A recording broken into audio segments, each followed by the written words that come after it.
Live from the BMW of Atlantic City Studios, this is Fantasy Dominance Now. Come dominate fantasy sports with us. And bringing you all the tools to dominate is Gibson Mayer, LLC, your certified public accountants. Give them a call, schedule an appointment, 215-369-3300. They're located 301 Oxford Valley Road, Yardley, Pennsylvania. Happy Waiver Claim Tuesday, everybody. Thank you ever so much for joining us. Let me introduce our panel. We have Big Ben sympathizer over here, Mikey Klinkoff. What's going on? We got the hockey aficionado, Brian Daly, pulling double duty, producing and hosting. What's up, Brian? What's going on? And I'm the face that runs the place, Rob Povia. Matt Cincinnati is off this week, obviously reveling in the return of Goldberg. Yeah, if that's what you want to call it. No, he's feeling a little under the weather. Wish you well, Matty. Get better real soon. So what's up, gentlemen? How'd you fare in Week 5? Well, I know how you fared in one matchup, Mikey. How about them Cardinals? Man, I don't even want to talk about it. Epic comeback with David Johnson, Cannizzaro, and Arizona's D going. Now, you can't really call it an epic comeback. Come on now. Nah, I like the. It was an expected comeback. You were projected another 45 points that night anyways. Against a Jets defense. Come on. True story. True story. How'd you do in the rest of your leagues? Well, I went 1-3 this week, but the one league that I did win in, I dominated in. Nice. Every other league, I pretty much got blown out. So Nice. I'll take. I'd rather get blown out than lose by a couple. Any matchup that you really needed to win? The one that I did win in. There you go. Then I did need to win against you as well, but I think it puts me at 3-3. So it's not like I'm not in a bad position, but. That the win in my Yahoo league definitely set me at 4-2, which puts me in 5th place, which is tied for there's only one guy that's 5-1 in my league, and he's the best. And then there's 4-2 guys, which are me, the next 4 guys. So I'll take it. Right. Hey, that's all that counts, buddy. That's all that counts. I know one Mr. Daly dominated this week in his league. Yeah, buddy. Puts me at 3-3. Love me some Drew Brees right now. Drew B. Brees. We might be talking about him a little later when we talk about some fantasy studs and duds. He's definitely on one side of that coin. Oh, absolutely he is. Puts up 4 touchdowns this week. And then my wide receiving core kind of, shit the bed. But whatever. I picked up last week when we had that caller. Mm-hmm. I went against him, and I went and picked up Cameron Meredith. Yeah. Put up 11 points for me this week. I should have played him this week. Huge game from one Mr. Meredith. I should have. I think he had, 10 catches for 113? Mm-hmm. Oh, It was, my dumb ass put him on the bench because I'm like, you know what? I think Michael Crabtree will do a little better. Well, you would think Crabtree. But You would think, but he only put me up 2 points. So, that's how I feel. That's how I feel. I just remember how dejected I was when I missed out on the Sammy Coates sweepstakes and got Cameron Meredith as my parting prize. Man, it was like I put him as a higher waiver priority because that's the way it worked out. Yeah, good old Sammy Coates. Well, a little bit out of his control. I mean, I'm not really, No. that laceration wound up turning into an broken actual broken finger. finger. Yeah. I mean, how are you going to catch the ball with a broken finger? Come on now. Hey, he was doing it all that game. So. Yeah, it's true. But it doesn't help when, Ben's not playing at his full potential either. Right. We'll get to that later, but Oh, yeah, you know it. save the goods for later. You And know this it's the week I most. actually go up against Doug. Yeah? So I get the back-to-back fantasy guys, Uh-oh. Yeah, I had a pretty good week. I didn't have such a good week in the station's pick'em. I went 8-7 this week. Stinking Jets couldn't cover plus 7.5. Yeah, Shake my head. I gotta check that again. Oh, absolutely. I always bring it up now because it's a good time for you to check that out. In my leagues, 2-0, held on to a slim lead in my NFL.com league. He had Larry Fitz going, and I was wrapped up. It wouldn't have been even close had I had started Terrell Pryor or Eli Manning, but a win's a win, right? Academy of Ball So Weak. That's the guy I play. His name's Academy of Ball So Hard. He'll actually be on the program a little later on in the year. He's going to come down. He's a good fantasy expert himself, but not when you go against the face that runs the place. That's right, Brian. Not you, Brian. This guy's also named Brian. Sure. Anyway, all that put aside, all that junk talk put aside, you want in on the dominance, like us on Facebook, Follow us on Twitter and Instagram, and subscribe to our YouTube channel. You search A2DRadio.com. Now, if you got specific fantasy questions, we got specific answers. Tweet at us with the hashtag AskFDN. I'm at RobbieBLTZ. Mike, you are at Mike_Klankov. And Brian, you're at Brian_A2D Radio. That's right. You can tweet us. You can tweet the station. As long as you have the hashtag AskFDN, we'll get to your answers live on the show. Or if you're listening to the replay, we'll hit you back up on Twitter, let you dominate in Week 7 in the NFL. But first, we got a great show in store for you all. The NFL is a war of attrition, and Week 6 was no different. We'll discuss and give our studs and duds for the week that was. We'll also get into some injury news. I know, practically your whole team is on the injury report this pretty week, much. We'll Mikey. just go with that. But it's never fear. We got waiver claim advice to help you stay afloat in the fantasy world. We're going to go through some fantasy hockey ongoings and ways to stay at the top of the standings in the young season that is fantasy hockey. There's no hockey happy hour today, so we're going to give a lot of love to the young guns. We're going to talk about that a little bit. Maybe throw a little Facebook Live post later on after the show. Well, I don't know. We'll have to wait and find out. That's right. But first, we have Fresh or Stale for Week 7. We asked you on Facebook who will be the fantasy football stud of Week 7, Facebook and Twitter for that matter, at A2DRadio_com. We gave you some great options this week. The resurgent Brandon Cooks is going to be at Kansas City. Can he make it 2 games in a row? I'm going with, and this is my pick, and we gave you this option, Allen Robinson versus Oakland, who's been nowhere to be seen, but this might be the week he busts out. We give you Phillip Rivers, got a dream matchup in the Dome in Atlanta.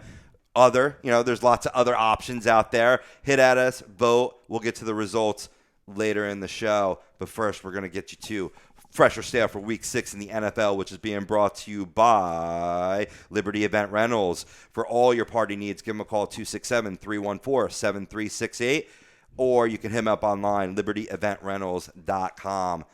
So, I started off, gentlemen. I want to be a little less greedy this week, man. Mikey, who's your fresh quarterback this week? Fresh quarterback. I'm going with Matt Ryan.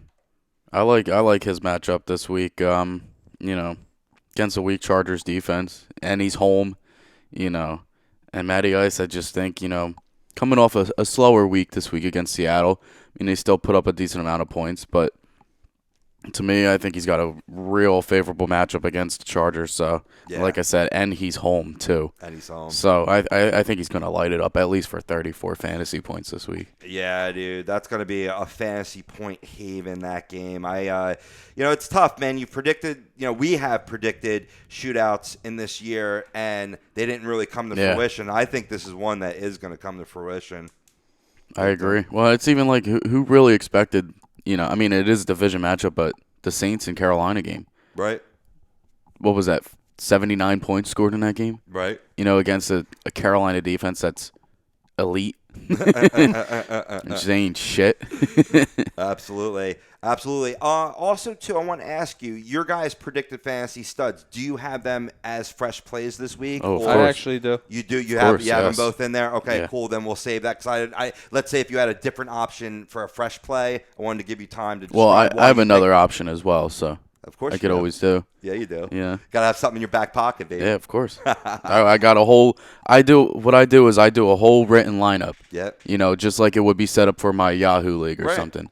And if one of you guys spit a name out, I pick another name. So. Absolutely, Brandon. And then you could take that list right to FanDuel and DraftKings and cash money. I should, but every time I do it, a team just doesn't fit in there. Yeah, I feel you. This one might though. Yeah, man. This one might. Picking some sleepers. Brian, who's your fresh quarterback this week?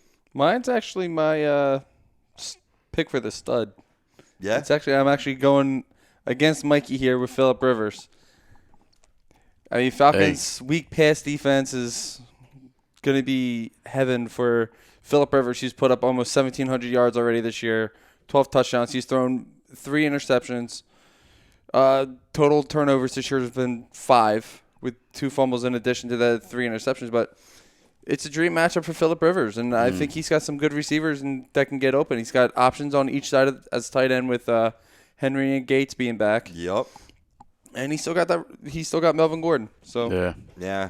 Yeah. Hunter Henry's been a great, addition to their offense. You know. Oh, big time. He likes the tight ends too. I like what knowledge you're dropping. Yeah. It's going to support my arguments later. Yeah. Nice. Yeah, and like I said, I think that game's going to be a shootout, so I think you're both right there with fresh quarterbacks. I'll give a third option. My fresh quarterback, Andy Dalton, going against the Browns. Here's an example of Rob Povia picking on the Browns. First win of the season's coming this week. You think it is? In the rivalry of Ohio? Yeah, you know, I think I'm gonna take the Browns this week. Yeah. The Browns have been so close. They have been. Every single game, and it's just they can't finish. And Cincinnati has been, you know, one of the biggest like upsets this season. They're 2-4. Right. So I mean, that's been San Diego's MO this year is not being able to close out in the fourth. They can't. They would be 5-1 this season if they played 55 minutes. Right. This is truth. So this is absolute truth. Yeah, I can see the Browns winning that game. I think Andy Dalton will still have a great fantasy game within that victory. Yeah. He's only thrown 2 picks on the season. You know, for the once prone Mr. Dalton, Yeah. you know, he's taking care of the football. You know, maybe some of these young rookies not throwing interceptions are like, shit, I better get my act together. Hey, and another thing is too, Vontez Perfect. I don't want to jump ahead to anything, but he might. They're looking at 2 plays that he had against New England this week that could possibly land him a suspension. Oh yeah, that one, man, no doubt. Yeah. I hope he does. He's an asshole. Well, I mean, he legitimately knocked out Antonio Brown in a playoff game. Yeah. Yeah. Well, he shot right at Martellus Bennett's knees. Yeah. You know, and then he goes and steps on LeGarrette Blount's hands. Like it's like Ndamukong Suh when he nutted the guy. Yeah. You know, it's just straight. Like you could see him like walk over and just bam. What's funny is that if you go back in the video archives on YouTube or you go back on the Videoscape page on a2dradio.com, we actually had a thumbnail with Vontez Burfict saying wanted dead or alive. And I did that just to make you happy, Mikey, even though you were on the show at that time. Yeah. You're part of the station, so I was like, he'll love this one. Going quickly to the stale side of the quarterbacks, you know, the once fresh Carson Wentz, I'm throwing the stale side this week. Pretty simple. Going against Minnesota. 6th ranked. Did I take yours? Yes, you did. Well, I'll just say that he's going against a tough defense in Minnesota and leave it at that, and their O-line is garbage. Go ahead. Go for it. I mean, I was going to say he's just put up 400 yards, 2 TDs, and he got his first interception all in the last 2 weeks. He just doesn't look comfortable in the pocket right now. Right. And his receivers aren't really doing anything to help him either. Right. Yeah, they're not giving him any. They're not getting open. They're not giving him options to throw to. The offensive line missing Lane Johnson doesn't hurt or doesn't help. And moving the guy over to bringing in like he's got to get comfortable back behind that offensive line. And I think once he does that, he'll be okay. But I don't think that's going to happen this week. Now, all that being all said, I got the Eagles still winning this game. I think they're going to win it in a very low-scoring affair. So this game is not going to help you out fantasy, both sides of the ball. But I think I don't know. There's something in me that's screaming for like a 17-10 Birds win in this one. And you know, I'm not exactly an Eagles fan, so that could be truth. Very well could be truth. I could see it. I mean, it's 2 really good defenses going up against each other. I mean, what's Sam Bradford going to bring in his return to Philadelphia? Right. So, I mean, that's kind of to me, that's an X factor going into this game is which Sam Bradford are you going to see? The Sam Bradford that you saw in Philadelphia or the Sam Bradford that he's kind of been since he went to Minnesota? Right.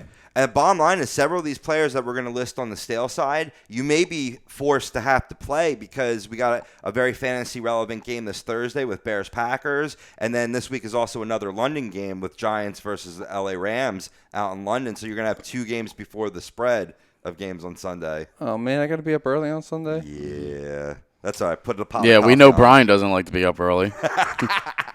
No, I don't. It was like 10 o'clock. He's like, man, why you guys texting me already?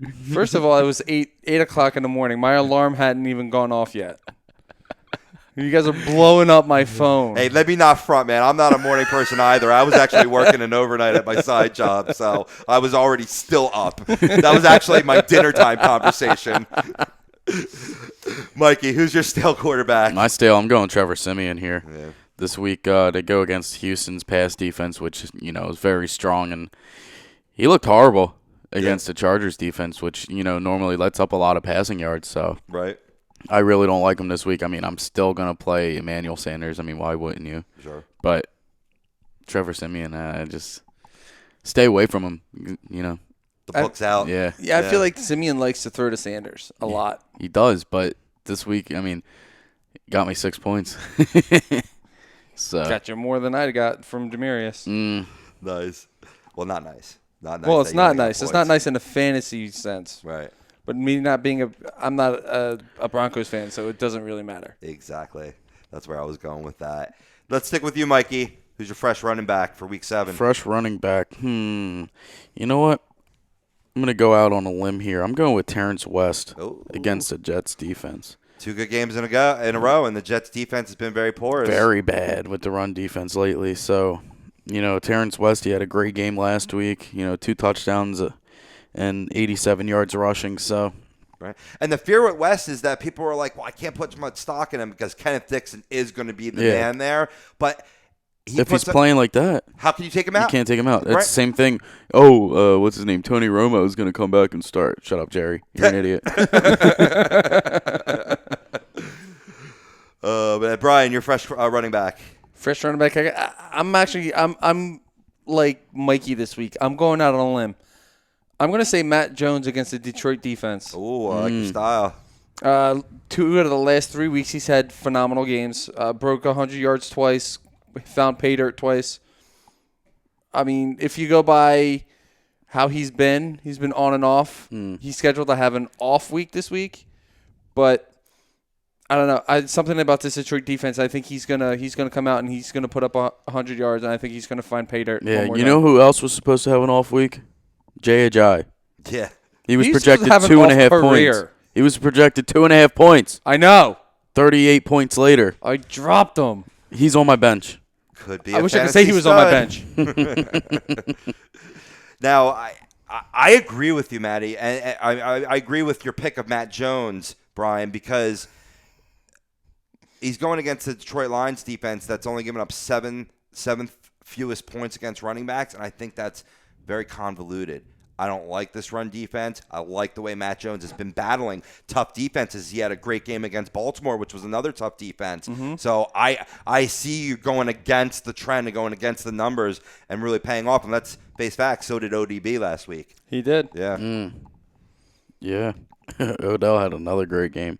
Figures, I just traded Odell, and he puts up as many points in one game that he's had all season. Right. So, I'm like, it's the guy that I traded him to is the guy that I was playing this week. Luckily, I still blew that guy out of the water. So Nice. I was all right with that. But Nice. it's like, come on. Well, I'm just hoping he's right because I am a Matt Jones owner in the team that just beat you, Mikey, and I'm also a proud owner of JC and Spencer Ware, the handcuff duo in that league, and they're going against New Orleans, and I say they're both a fresh play this week. They're really going to turn into a thunder and lightning scenario. A lot of people believe that once Jamal Charles was healthy, Spencer Ware's he's purely a handcuff at that point. And we saw this week that's not the case. They used both of them effectively. I actually give the edge to Spencer Ware at this point because this is not the JC of old. I mean, Jamal Charles is RB2 worthy, but I'm thinking Spencer Ware is against New Orleans Saints could be RB1 territory, or if you want to put him in the RB2, then JC makes a flex. I'm thinking about starting both of them this week because it's just a great matchup, but that's tough to put all your eggs in one basket. It is, especially since Jamal Charles is still getting in the swing of things, getting used to playing. No, the training wheels are off, baby. You think? No, they're not. You're right. That's what he said. I mean, the player's going to say that. He but tore that ACL twice. He's always going to be paranoid about a third time. He's not going to make the type of cuts that you used to see, those lightning quick cuts, but man's still fast. Still can get it done. Absolutely. No doubt in my mind. He's still going to be an effective running back. No doubt. Now, just so I don't steal your thunder, I'm going to go back to you, Brian. Who's your stale running back this week? Mine's Matt Forte. Interesting. Last 4 weeks, he's been ineffective in every aspect. He hasn't found pay dirt at all. He had 2 really good weeks, and I think everybody's just shut him down since. So I'm avoiding Matt Forte, and I think everybody else should too. I like it. Yeah. Yeah, he's been, not good last week anyway, 19 yards. Right. So, I like that pick. I do. Yeah, and I mean, bringing up Baltimore's run defense, they've even improved from the 4th rank they were last week. Now they're second, giving up the second least points to opposing running backs. So that's a great pick, Brian. Mikey, who's your stale play? I'm going with Ryan Matthews here against Minnesota. To me, I just think Minnesota's run defense is stellar. Yeah. And the Eagles are one of those teams that is very hard to pick a running back, so just stay away from their running backs. Because each guy, there's 4 running backs on a team. Each guy gets 10 carries a game. Yeah. So. Oh, I learned that the hard way, recommending Ryan Matthews as a fresh play and giving a whopping 6 points. You really pissed me off in FanDuel. Absolutely. Yeah, I was happy. Every team that I picked this week, I had my fresh play with McCoy in every league. But it wasn't enough because I went with your fresh play with Sammy Coates. Haven't we established you know what made me mad? It was over Tate too. Right. Hey, if you're paying attention to Fantasy Dominance Now new Twitter page at FDNA2D, you would have known that Saturday night I put out that I don't think Coates is going to play. Go pick up Eli Rogers. Well, neither of them did, Bupkis. but it was reported that Sammy Coates wasn't going to go, and when he was active, I'm like, this is a decoy move. So call me Sunday mornings. I'll tell you to take Sammy Coates out of your lineup. A lot of things change between Tuesday and Sunday. We gotta come with a Facebook Live video somewhere during the weekend. Keep people abreast of the latest ongoings. Anyway, enough hearsay here. My stale play for running back, Jordan Howard at Green Bay. Green Bay is still giving up the least amount of points to running backs despite being gashed by Elliott last week. So, they're going to be mad, and they're going to be looking to get back on track in a short week, less time to prepare for the Bears. I'm staying away from Jordan Howard on Thursday night, so if that could help you make that decision between starting a running back either Thursday or Sunday, go with that Sunday option. I think Jordan Howard's going to have a garbage game this week. Yeah. No, I mean, Zeke definitely broke out, and it was very surprising. I mean, it wasn't surprising, but it was, considering Green Bay was letting up like 43 yards a game. We agreed unanimously that was a stale play. Like, you'd still start him. Yeah, you still start him, but it's a risk. Right. 21.55 points in PPR leagues. Yeah. Dominant. Yeah. I got a little more information later on the show about Zeke, but we got to move this fresh or stale along before we pay some bills. So let's move on to the wide receiver. I'm going to go with my fantasy stud of the week, and that's Allen Robinson versus Oakland. They're giving up the 3rd least points to opposing wide receivers. And let's face facts, A-Rob is seriously disappointed fantasy owners who drafted him in the 1st round. This is the week where he breaks out, people. Despite Bortles' struggles, which has limited A-Rob's production, the Raiders, as I said, give up the most fantasy points to opposing wide receivers and 12 touchdowns in the air on the young season, which is tied for 6th most in the NFL. I think the Jags-Raiders also, much like your guys' game for the quarterback scenario, is setting up for a shootout. And A-Rob is a red zone target out of their wide receiver core. So stud and fresh play. I agree. Deuces. He's one of my wide receivers as well. So nice. I like that play there. Who else you got for a fresh play? Mine's going to be Brandon Cooks, and he's my stud for this week also. Right. I mean, it is against Kansas City, who does have a tougher pass defense, but the way that I see it is Pittsburgh lit up Kansas City, and, the Saints have Drew Brees and Brandon Cooks in a high-powered offense. Right. So I think they could do the same exact thing that Pittsburgh did to Kansas City. Yeah. So it makes sense. I mean, your logic's sound. Drew Brees has been one of the hottest quarterbacks for fantasy right now too. So I think the train just keep on rolling. I could see that, man. I mean, Cooks came out of the gates dynamite against Oakland and then disappeared for a while. Well, he's back on the fantasy radar. I think a $173 and a touch will get that done. And I agree with you, man. 2 weeks in a row. It's why he's in the thumbnail. Yeah. Just straight dominating a weak-ass as baby piss Carolina secondary, who they were already weak in corners and now have 3 starters injured on top of that. Goodbye, stick a fork in the Carolina Panthers, and there's no happier person than myself. I'm going to rip Cam Newton later on the show, but I don't want to take away time from Brian. Who's your fresh play for wide receiver? One Mr. Cameron Meredith going up against Green Bay. Green Bay doesn't have the strongest pass defense. Meredith coming off of 2 games where he's broken 100 yards receiving. He has one touch. He has his first touchdown of the season, I believe, not last week, but the week before. Mm-hmm. And he's starting to get a good reputation with Brian Hoyer. I don't think Jay Cutler's coming back to the Bears. No. I think Brian Hoyer's going to stay there, and I think that's only going to raise Meredith's value. I love you guys. You're picking all my fantasy players on my team. I love it. Well, Meredith is the only one I've picked so far on my team, at least on the fresh side. I got you. Well, you're keeping it fair, man. You're keeping it fair. But I just you're like between my many teams, you're just naming a lot of players I have. I appreciate it. Well, you have like 17 teams, so you should have at least everybody in the NFL, right? That's right. Yeah. Hedge your bets. Hedge your bets. Oh, man. All right. So let's move on to the stale side. Brian, I'll stick with you. Who's your stale wide receiver? My stale wide receiver is Will Fuller going up against Denver. Enough said there. Yep. I have DeAndre Hopkins. Same game. I'm thinking of straight sitting DeAndre this week, despite the 9 catches for 71 yards in garbage time last week. Osweiler sucks. What the hell is he going to do against the Denver defense? Nothing. He couldn't even do anything against his own defense. Well, Texans pretty good. Well, yeah, but even still. Yeah, I got you. Point taken and appreciated. Mikey, who's your stale wide receiver? You know what? He did have a good game with Kaepernick coming back, but Torrey Smith. Yeah. Why not bring up his name in every show? Yes. Absolutely. The Bucs defense is actually a pretty good defense, and to me, I just don't see him getting as many targets as he did last week. I mean, he did have a great game, but right. I don't see it this week. No, agreed, man. You don't have to convince me. Torrey Smith sucks. It should be a hashtag. Let's get it started. All right, moving on to the tight end position. We already talked about this gentleman before, and I told you he would come up again. My fresh play is Hunter Henry at Atlanta, who's giving up the 3rd most points to opposing pass catchers.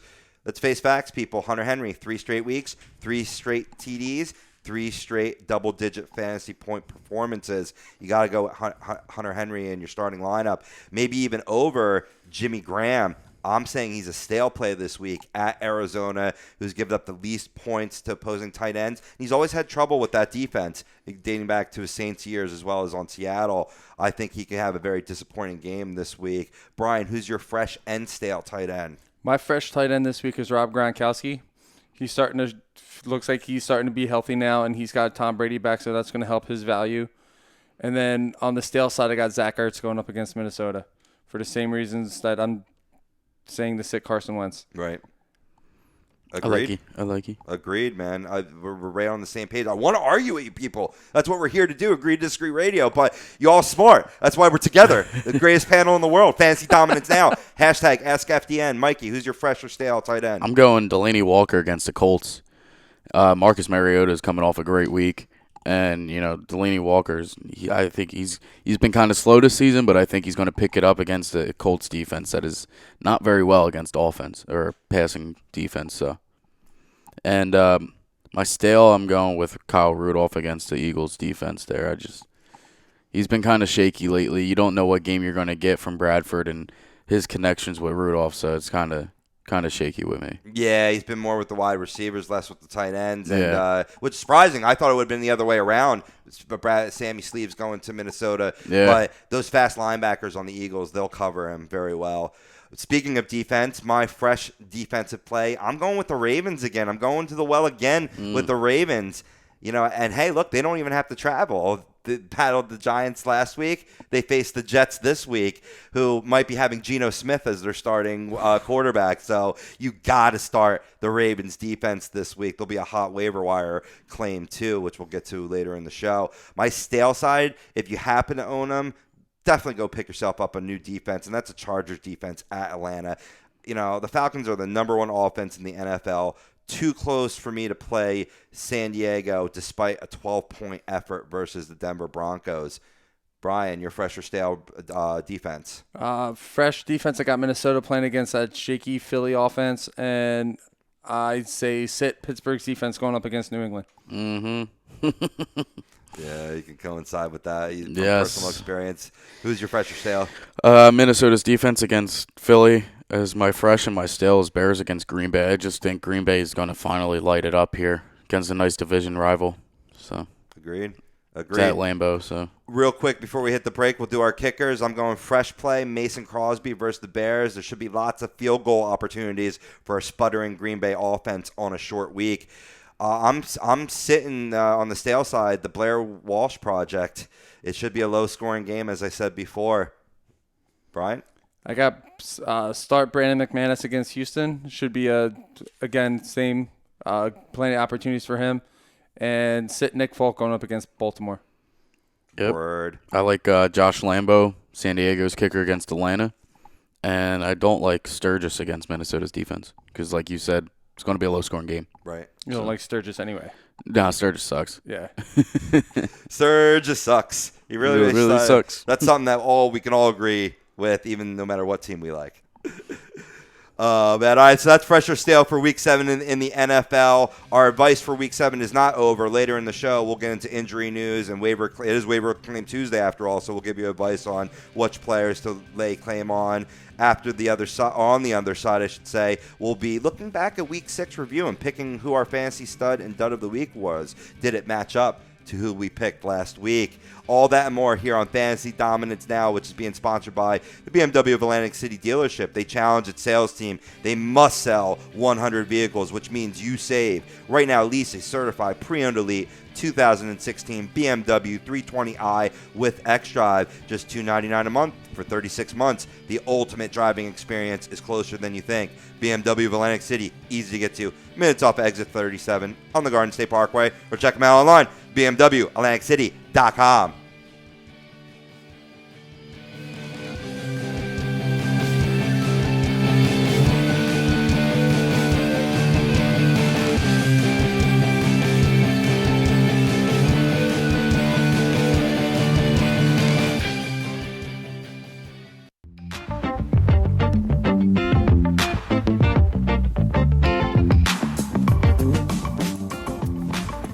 A2DRadio.com is sponsored by the Sports Outlet for all your sporting needs. Located 703 Black Horse Pike in Glendora, New Jersey. Give them a call at 856-939-2030 or email them at sportsoutletnj@comcast.net or visit them on the web at www.sportsoutletinc.com for all your sporting needs. The Sports Outlet.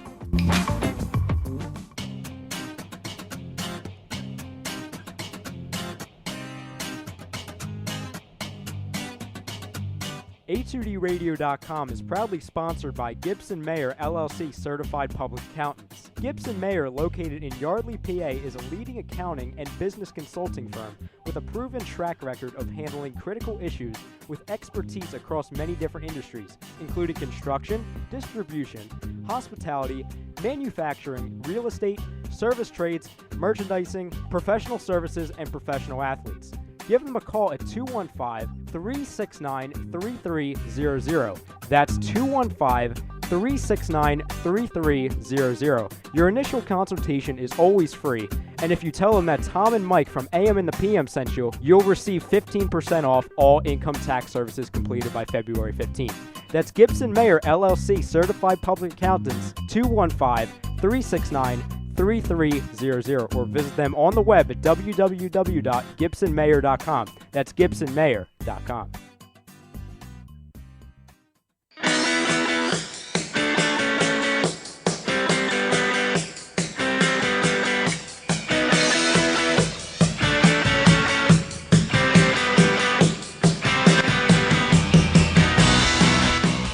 Hey, do you need to get your skills in shape? Then contact the Scanzano Sports Center, located at 5 Carnegie Plaza in Cherry Hill, New Jersey. You can give them a call at 856-889-3434 or visit them on the web at www.scanzanosports.com. John Scanzano offers individual, semi-private, and team training lessons in hitting, pitching, catching, outfield, along with turf rentals. The Scanzano Sports Center is equipped with a 31,000 square foot indoor facility, 4 batting cages, and a 4,000 square foot strengthening and conditioning room. So what are you waiting for? Contact the Scanzano Sports Center today.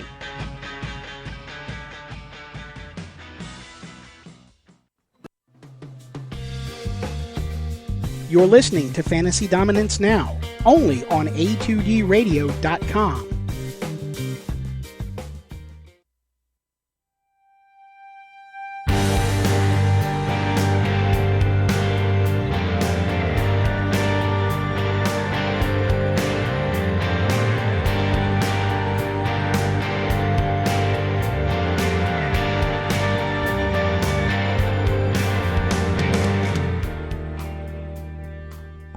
Welcome back to today's Fantasy Dominance Now, only on A2DRadio.com. If you want in on the dominance, like us on Facebook, follow us on Twitter and Instagram, and subscribe to our YouTube channel. You search A2DRadio.com. If you got fantasy questions, tweet us with the hashtag AskFDN, or hit us up on our live YouTube chat. Producer Brian Daly is pulling double duty today. We'll get to your answers right away. We'll bring them up on the show. We'll talk a little bit about your questions for Week 7 in the NFL. Bring it on. Bring it, baby. Bring it. We got Mikey Kleinkoff in the house, little upset over one of the weirdest games. And it was a weird overall Week 6 in the NFL as we get into our Week 6 review in the Miami-Pittsburgh game. I did not see that coming. I mean, you don't see injuries coming, but I still don't see them getting beat 30-15. What happened in this game, Mikey? I wish I could tell you. I wish I saw it, but right off the gate, Miami went right down the field, kicked the field goal, but we went right back at them. We ended up putting up went right down.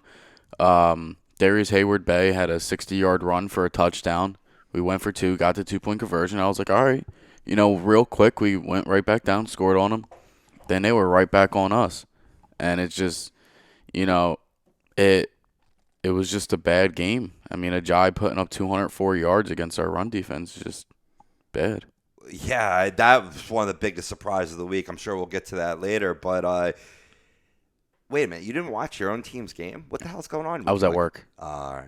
Yeah. All right, that's an excuse. That's I was the at only work. excuse I got that bad 12:30 to 9 shift where I pretty much miss every single game this week. So I've only, all the games this week except for the Sunday night and the Monday night, Yeah, I didn't get to see. So. Well, 2 things. 1, that's why God invented highlights. Mm-hmm. And 2, when it comes to fantasy, I mean, granted, watching the games, you're going to give them more expertise involved in what you saw, right? But fantasy sports is all about the numbers. You know what I mean? Studying the numbers, and that's what we do all so well here, man. But yeah, it's a tough break, for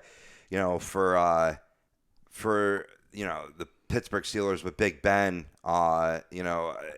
Honestly, with him, I wouldn't be surprised. He got surgery on the torn meniscus yesterday, right? Yes. I wouldn't be surprised if he misses this week's game. They have a bye after that. I bet you he'll play coming off the bye because that's how Ben does. I bet he will. Yeah? He will. Well, he's already been said that he's not playing this week. Yeah, I just got the update saying he's ruled out this week, which obviously, that came as a no-brainer. Yeah. And then, like you said, the bye week, and I really think he's going to come back against Baltimore.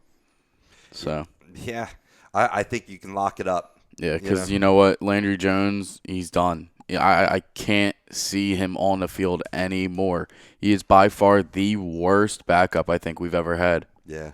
Yeah. You said on Facebook to go with another burger. What do they got? Yeah. Zach Mettenberger? Mettenberger's on the team. Oh, yeah? Yes. Please. Mettenberger. I would, if Jones goes, first 2 drives and turns the ball over at least in one of those drives, right, take him out.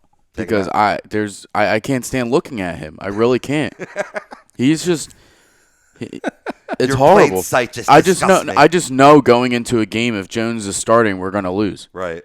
And the game that Ben didn't start, but he dressed, but he was ruled out, was the game that he backed up for Jones. Jones got hurt, and then Ben came in and threw. Antonio Brown had 284 yards and 2 touchdowns. That game against Oakland. I do. And obviously that's not gonna happen this week, but maybe the other burger could do something like that. Zach Mettenberger, he hasn't proved himself, but he has. He wasn't a bad quarterback, but he was on a bad team. Right, Tennessee at the time, yeah. I really want to take the chance and just start Mettenberger. He's got a good pedigree. Yeah, and he's tall. He's a tall kid. He's like 6'6". He's got another build like Ben. Here's your silver lining, man. At least your all quarterback situation is far better than the New York Jets. That's true. Yes. And there's no injury involved there. That's true. All of our Week 6 reviews being brought to you by the Sports Outlet. For all your sporting needs, go visit them, 703 Black Horse Pike, Glendora, New Jersey. Look them up online. Look at their plethora of stock at sportsoutletinc.com. On a little somber note, I do want to offer heartfelt condolences to the Bird family. We did lose a former New York Jet, Dennis Bird, in a tragic automobile accident. And eerily enough, the once paralyzed player for getting, a broken neck injury one of the causes of his death was a broken neck. I guess the integrity of it was a little compromised, but just very sad. Definitely the NFL losing one of the great. And I thought it was very classy that not only did the Jets honor him, but the New York Giants honored him before their game as well. So, against the Ravens. So, kudos to the Giants. At least they did something right. One thing right. That's about it. Sorry, Dad. Brian, any games stuck out to you? Anything particularly noteworthy? Noteworthy?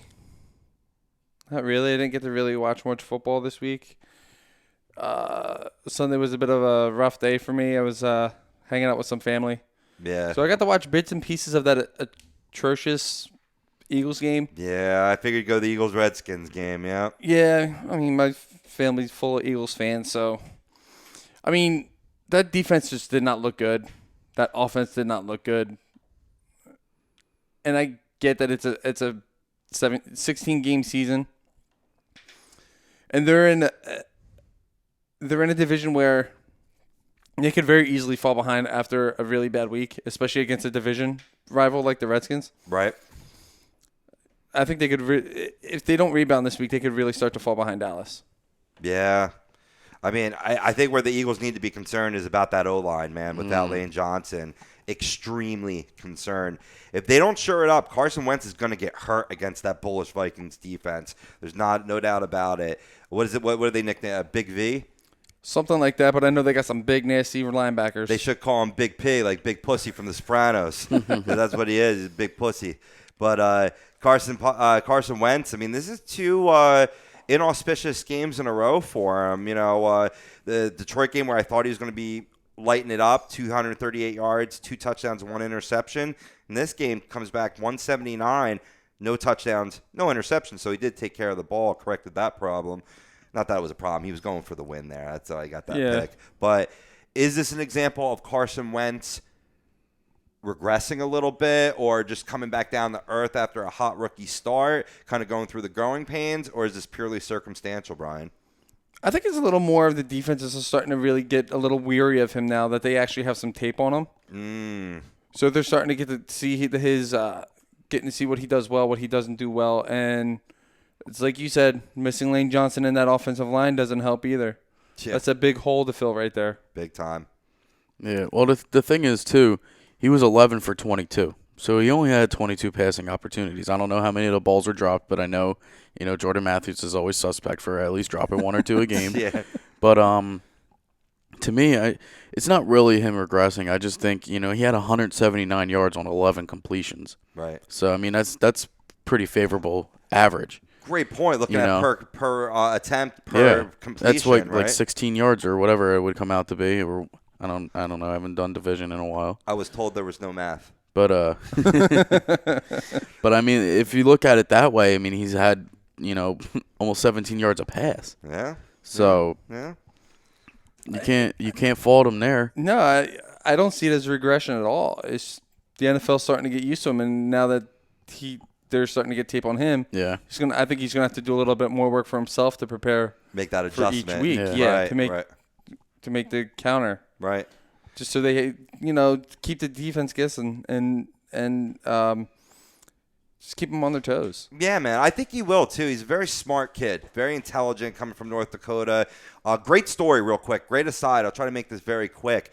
So during the Eagles bye week, obviously it was a little bit ago, he went back to North Dakota, and this one, I forget the name of the pub, but it's a big North Dakota University pub. Well, it's turned into an Eagles bar, because he's the most famous athlete now there. He goes back to the old stomping grounds, big man on campus, has a little private party there during Sunday football.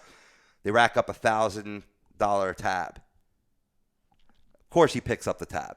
You got to pick up the tab. Right, you're the one throwing the party. Yeah, you're not only that, but you're multi-million-dollar contract. And these guys maybe making $30K a year, you're picking up that tab. Here's the thing. How much you think he tipped? Oh, I know the number, but I won't ruin it. Yeah. You know. I know. Most, like talking about Shady, when he was in Philadelphia, he put a little bad name. Yeah, 20, whatever it was. It was 20 cents. Ridiculous.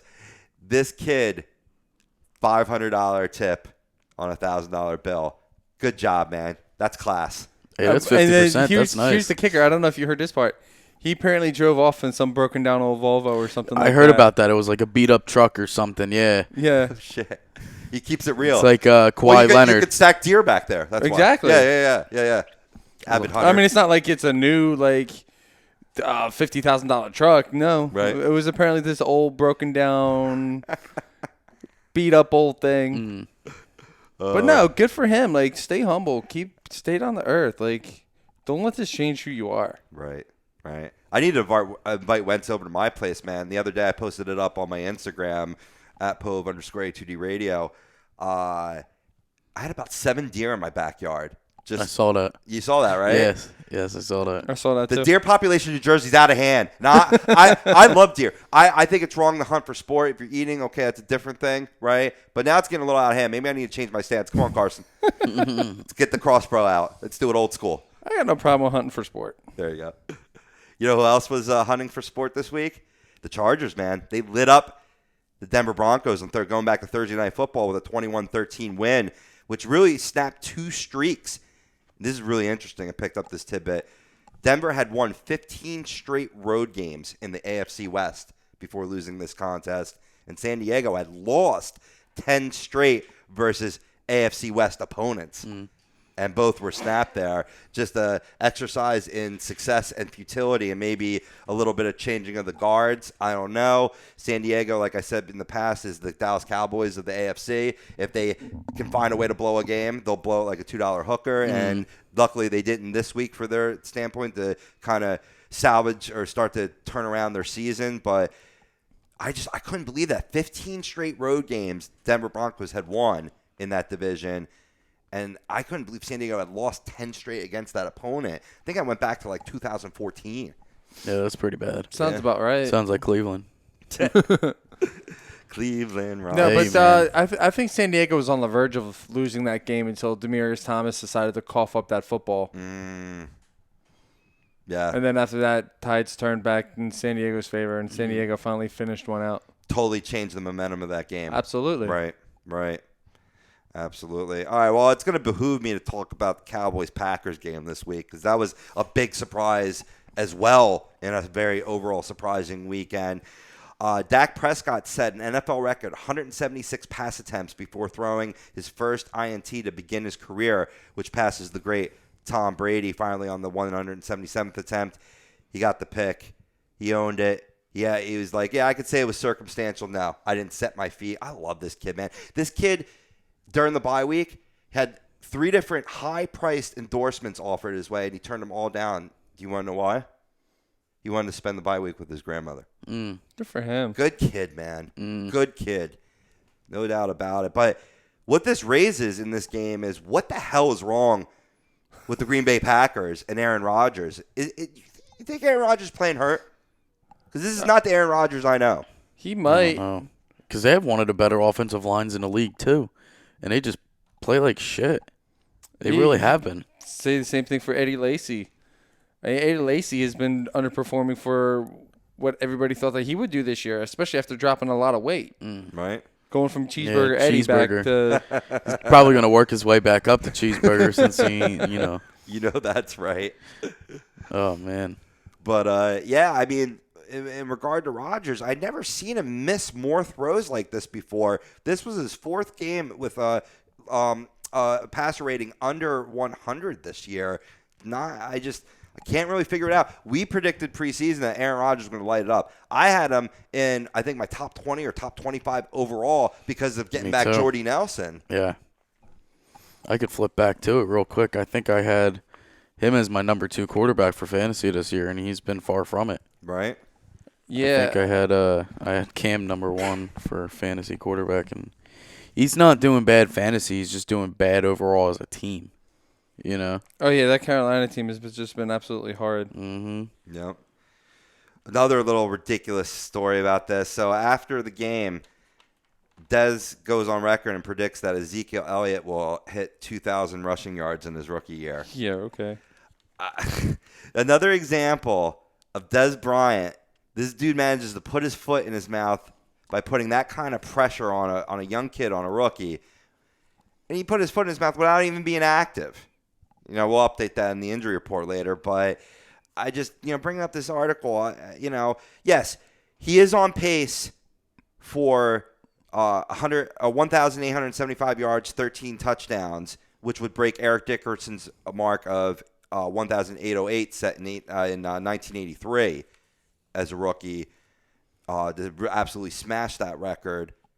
But 2,000? Are you kidding me? I mean, holy hype, Batman. Seriously, I think Chris Johnson hit 2,000, and I don't even think he did it in his rookie year. No. Younger, but not rookie. Yeah, definitely not. Right. He was definitely younger. He's pushing it now. No doubt. I'm looking back at like the top 10 quarterbacks that we had written down. Yeah? How's it looking? Well, I could say our top 3 is, worse than the 4 to 6. Wow. That's it. I'm telling you, like I said in the opening, the NFL's a war of attrition, man. All right, look, here's my top 6. 1 to 3 goes Rodgers, Newton, Wilson. Right. My 4 to 6 goes Breeze, Ben, Brady. Right. Right there. Yeah. Even with Brady missing 4 games, I could guarantee Right. you has more fantasy points than I his. never agreed with that Cam Newton. I saw a regression. I mean, maybe not this bad, but I had him lower in my top 10. Yeah. No, I agree. I just thought that was funny. That's very funny, dude. Way to keep good notes. Yeah, man. The Scribe. I'll introduce you next week as the Scribe. Moving on to the Falcons-Seahawks game, one of the most talked about on social media's trending game. Really one of the most exciting games of the weekend. The Falcons really showed up against the 12th man, getting down early and coming back. It's really going to show that anybody on the Falcons offense is matchup proof at this point. But what I want to ask you, gentlemen, is did Richard Sherman mug Julio Jones, preserving a Seahawks victory? Oh, yeah. Yeah? Yeah. No doubt about Dude, it? he grabbed his arm. Yeah? You could see him in the back grabbing his arm away, so Julio only has a chance to grab it one arm. But Julio, it was sort of a little battle. He was pushing off too. So did they cancel out, like kind of like a hockey term? Yeah. Did the two infractions cancel out, or did he mug him? I think he mugged him too. I agree with you. Richard Sherman should be ashamed of himself, but you got to do what you got to do to win. The defensive guy is always going to lose in that battle, and that time he won. Julio, if he comes down with that ball, man, they get the W. That's in field goal position right there, down by 2. Yeah, I agree. I didn't see the play. But Julio Jones, I just, another stellar week, really doing my fantasy team proud. Yeah, thank you. Absolutely. But, I was looking like the first half. I was like, oh, okay, Julio's kind of calmed down a little bit, and then boom. Yep. 7 for $139, 1 touch. I was like, damn it. Julio. That's why I changed my team's name to me and Julio down by the schoolyard. Do a little trading. You like that? Yeah. Nice. I get one good a year. So talking about Tom Brady, you bring up Tom Brady, Bengals Patriots. They complete the Ohio sweep in his return, now beating the Bengals after they beat the Browns the week before. Brady had another good game. Gronk, absolutely dominant, just pulling up their numbers here. But just, the Patriots are just, I don't know. They may be taking another Super Bowl ring, and I hate to say it. Yeah, I hate saying it. There's nothing worse than saying the Patriots are good. I mean, slow my roll. We're only entering week 7. A lot could happen. But, Gronk could get injured again for the 80th time in his career. Let's hope not. Yeah, I know you got as a fantasy owner. But this game, you were loving him. 7 catches, $162 and a touch. Yeah. Unreal. Yeah, he finally woke up, and I was pretty happy about that. But, I mean, what's it matter when you lose? So, meaning in our fantasy matchup, not in the game, Dude, I'm it's hard to beat the face that runs the place. Oh, so, stop it. I'm getting my head's getting as big as AJ Styles right now. But, Brady, 376 yards, 3 touchdowns. I mean, he was trying to he pretty much replicated last week, minus 30 yards passing in the air, 29 for 35, even better completion percentage, 140 passer rating. Tom Brady is obnoxious. How old is he? He is 39. He's just, I don't know, man. Check him, man. He's juicing with freaking Big Papi. They found something that's undetectable. Yeah, absolutely. Jets Cardinals. I brought up a little bit earlier in the show, but David Johnson absolutely striking again. Sorry it was at your expense, man. But David Johnson. Seems like you're just saying all your fantasy players that you had against me. Yeah, pretty much. Pretty much, baby. Pretty much. Rubbing a little salt in the wound. Yeah, definitely. Just a little more. Hey, I got to create some animosity. We all love each other too much on this show. No, but with David Johnson, man, he was a guy that got hyped a lot this preseason going into the drafts from not really doing – I mean, he performed well last year in a subservient role. Arians really wanted to bring him along slowly. And it really looks like it's paid dividends because all that hype, I think it's been better than the hype, what we've seen from him. Puts up 111 and 3 touchdowns on this game as well. And like you said, that early first one, was it like a 56, 58-yarder? Something ridiculous. Yeah, it was like, the 58. No bueno, bam. It was actually his longest of the season. Figures. Yeah, yeah. My week. I saved it for you. So salty, Mikey. I am. This week going into fantasy, I was projected to do pretty well against every person, and then it happened. Then Sunday came around. That Arizona D crushed it, too, against the Jets, man. Just a struggling Jets team where, Geno Smith after another scattershot performance from Patrick, as they're starting to call him, and really proving that money was very much wasted. But Todd Bowles did come out and say Ryan Fitzpatrick will remain the Jets starter. That was purely they were out of the game. Maybe you want to preserve his health. You want to get Geno some reps. Maybe just change the dynamic, because at that point, maybe if Geno went on a hot streak, who knows what could have happened at that point. But it was pretty. It was in the fourth quarter, down 28-3. So. Yeah, it was purely mop-up duty for Glass Geno, as they say in the biz, who lost his job by catching a broken jaw and has never gotten it back. I remember that story. His own teammate didn't like him.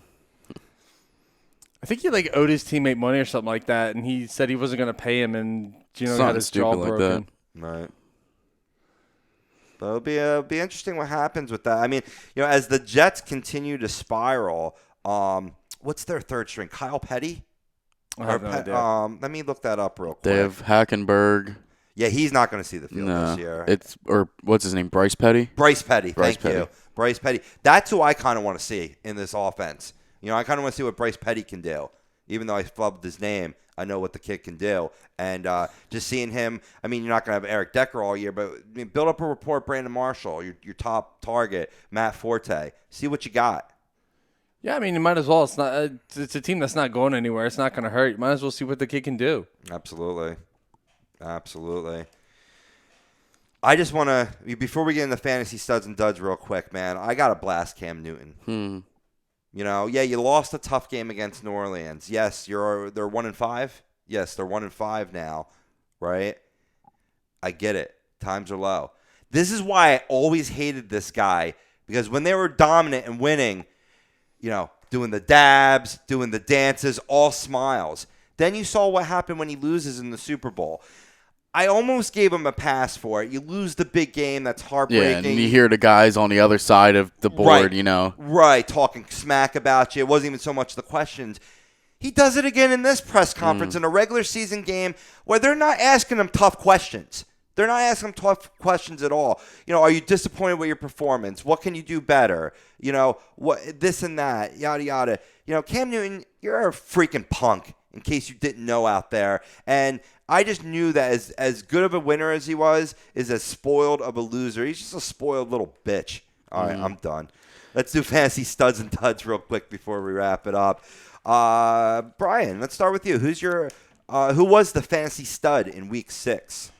For me, it was my pick. Come on, man. My pick from last week, Odell Beckham Jr. putting up 222 yards and 2 touchdowns against a very tough Baltimore pass defense. What's 2 touchdowns when your boy scores 3? All right, Shady McCoy. Was interesting in PPR leagues, you guys actually tied to the decimal point. That is pretty phenomenal. And in standard leagues, you only beat me by 4 points. It doesn't matter. 4 points could be a win, buddy. 4 points. I hate you. And the face that runs the place was nowhere to be found with Sammy Coates. Nowhere to be found. He's still standing on the island, and we're on the ship going away. We're like, bye, Rob. Rob's a loser. So when I auto-corrected myself, and I picked the fantasy stud of this week, Drew Brees. He's just one tough dude, man. Taking that shot to the mouth, spitting up blood, being like, he's a warrior, man. At 37 years of age, him and Brady just defying time, but putting up a game of 34 for 49, 465 yards, and 4 touchdowns. He was the leading point getter in all of Fantasyland, so absolute stud. My dud, besides the Steelers' defense, Blake Bortles. I mean, Chicago D playing better than expected, but Bortles should have handled this matchup. I think he's regressing from last year, and I did not expect I did not expect this at all. He put up a horrible performance against the aforementioned Chicago Bears defense. 20 for 33, not a bad completion percentage at 60%.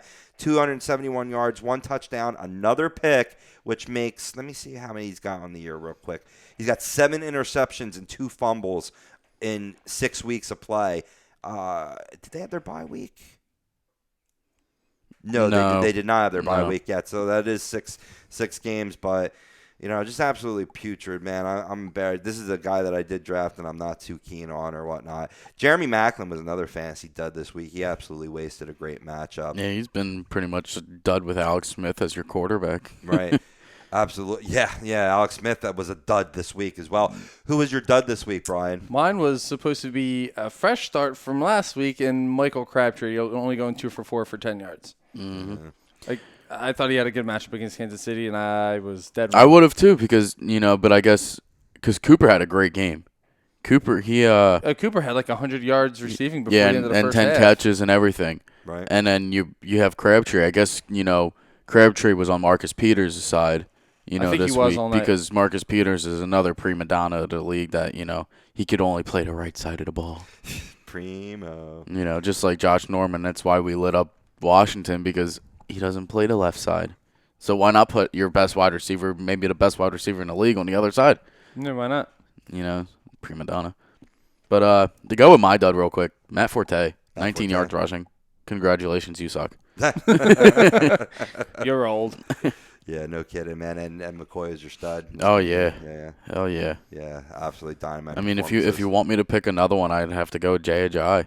I bet you money nobody started him, including myself. Yeah. Projected 2.5 points going into the game, ends up with 32. Right. Something like that, 32.5. Yeah, you all can go ahead and drop Arian Foster now. The often injured Arian Foster. He's only projected 2.5 again this week. Yeah. Aberration. No, I think he's the guy. I think that's another guy. What's a for sure lock fantasy stud, guys? BMW of Atlantic City dealership. That's who I was going with. Yep, absolutely. You got to start. Mic drop. They challenge its sales team. They must sell 100 vehicles, which means you save. Right now, lease a certified pre-owned elite 2016 BMW 320i with xDrive, just $299 a month for 36 months. The ultimate driving experience is closer than you think.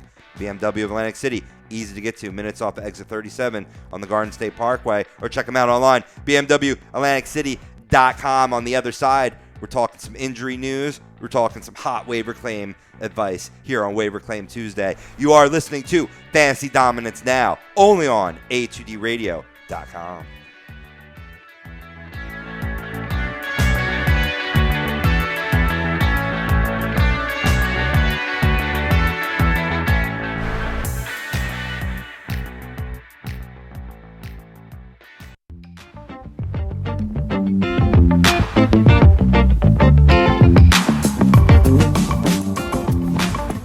A2DRadio.com is sponsored by the Sports Outlet for all your sporting needs. Located 703 Black Horse Pike in Glendora, New Jersey. Give them a call at 856-939-2030 or email them at sportsoutletnj@comcast.net or visit them on the web at www.sportsoutletinc.com for all your sporting needs. The Sports Outlet.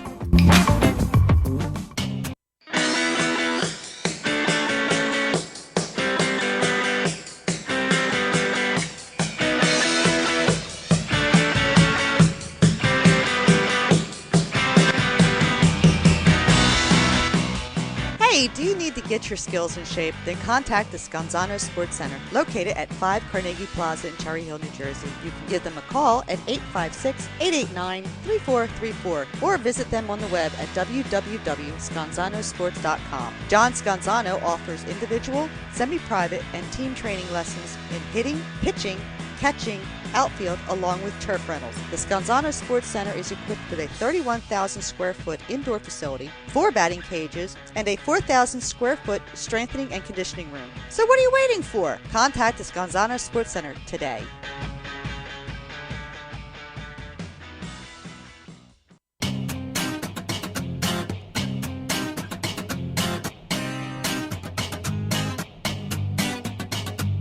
A2DRadio.com is proudly sponsored by Gibson Mayer LLC Certified Public Accountants. Gibson Mayer, located in Yardley, PA, is a leading accounting and business consulting firm with a proven track record of handling critical issues with expertise across many different industries, including construction, distribution, hospitality, manufacturing, real estate, service trades, merchandising, professional services, and professional athletes. Give them a call at 215-369-3300. That's 215-369-3300. Your initial consultation is always free, and if you tell them that Tom and Mike from AM and the PM sent you, you'll receive 15% off all income tax services completed by February 15th. That's Gibson Mayer LLC Certified Public Accountants, 215-369-3300, or visit them on the web at www.gibsonmayer.com. That's gibsonmayer.com.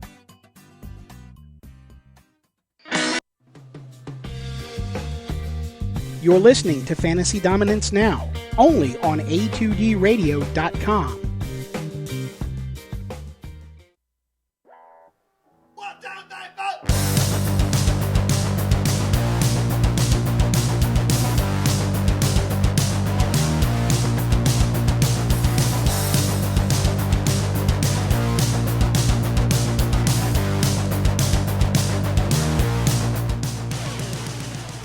Welcome back. Today's Fantasy Dominance Now only on A2DRadio.com. Mikey Kleinkoff, Brian Daly, yours truly, Rob Hovia. If you want to dominate like we do, like us on Facebook, follow us on Twitter and Instagram, and subscribe to our YouTube channel. You search A2DRadio.com. If you got fantasy questions, tweet at us with the hashtag AskFDN. I just checked during the break, people. What are you waiting for? You want to dominate Week 7, or you want to cry about your loss on Monday night? Mm-hmm. You're either going to cry about the loss on Monday night. It's been a great show so far. We let off with fresh or stale for Week 7. Who should you start? Who should you sit? We reviewed a wild, just wacky Week 6 in the NFL and picked our fantasy duds both for Week 7 as well as, matching up to who we picked last week. Obviously, you got to start listening to Brian and Mike a little bit more than me because I was way off with Sammy Coates. But now I'm done with going with I'm going with for sure things. Sure things, baby. Sure things. Sure thing.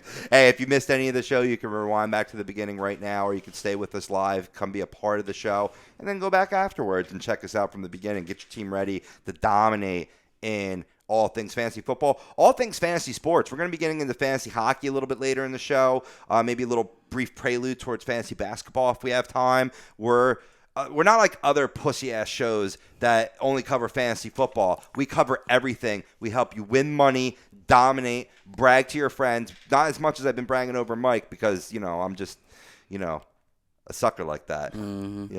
I got to enjoy my wins when I can.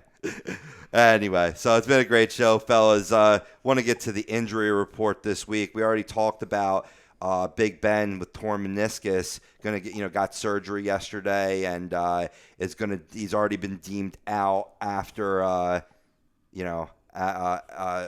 against New England before the bye. Maybe he'll come back after the bye because he is one tough SOB.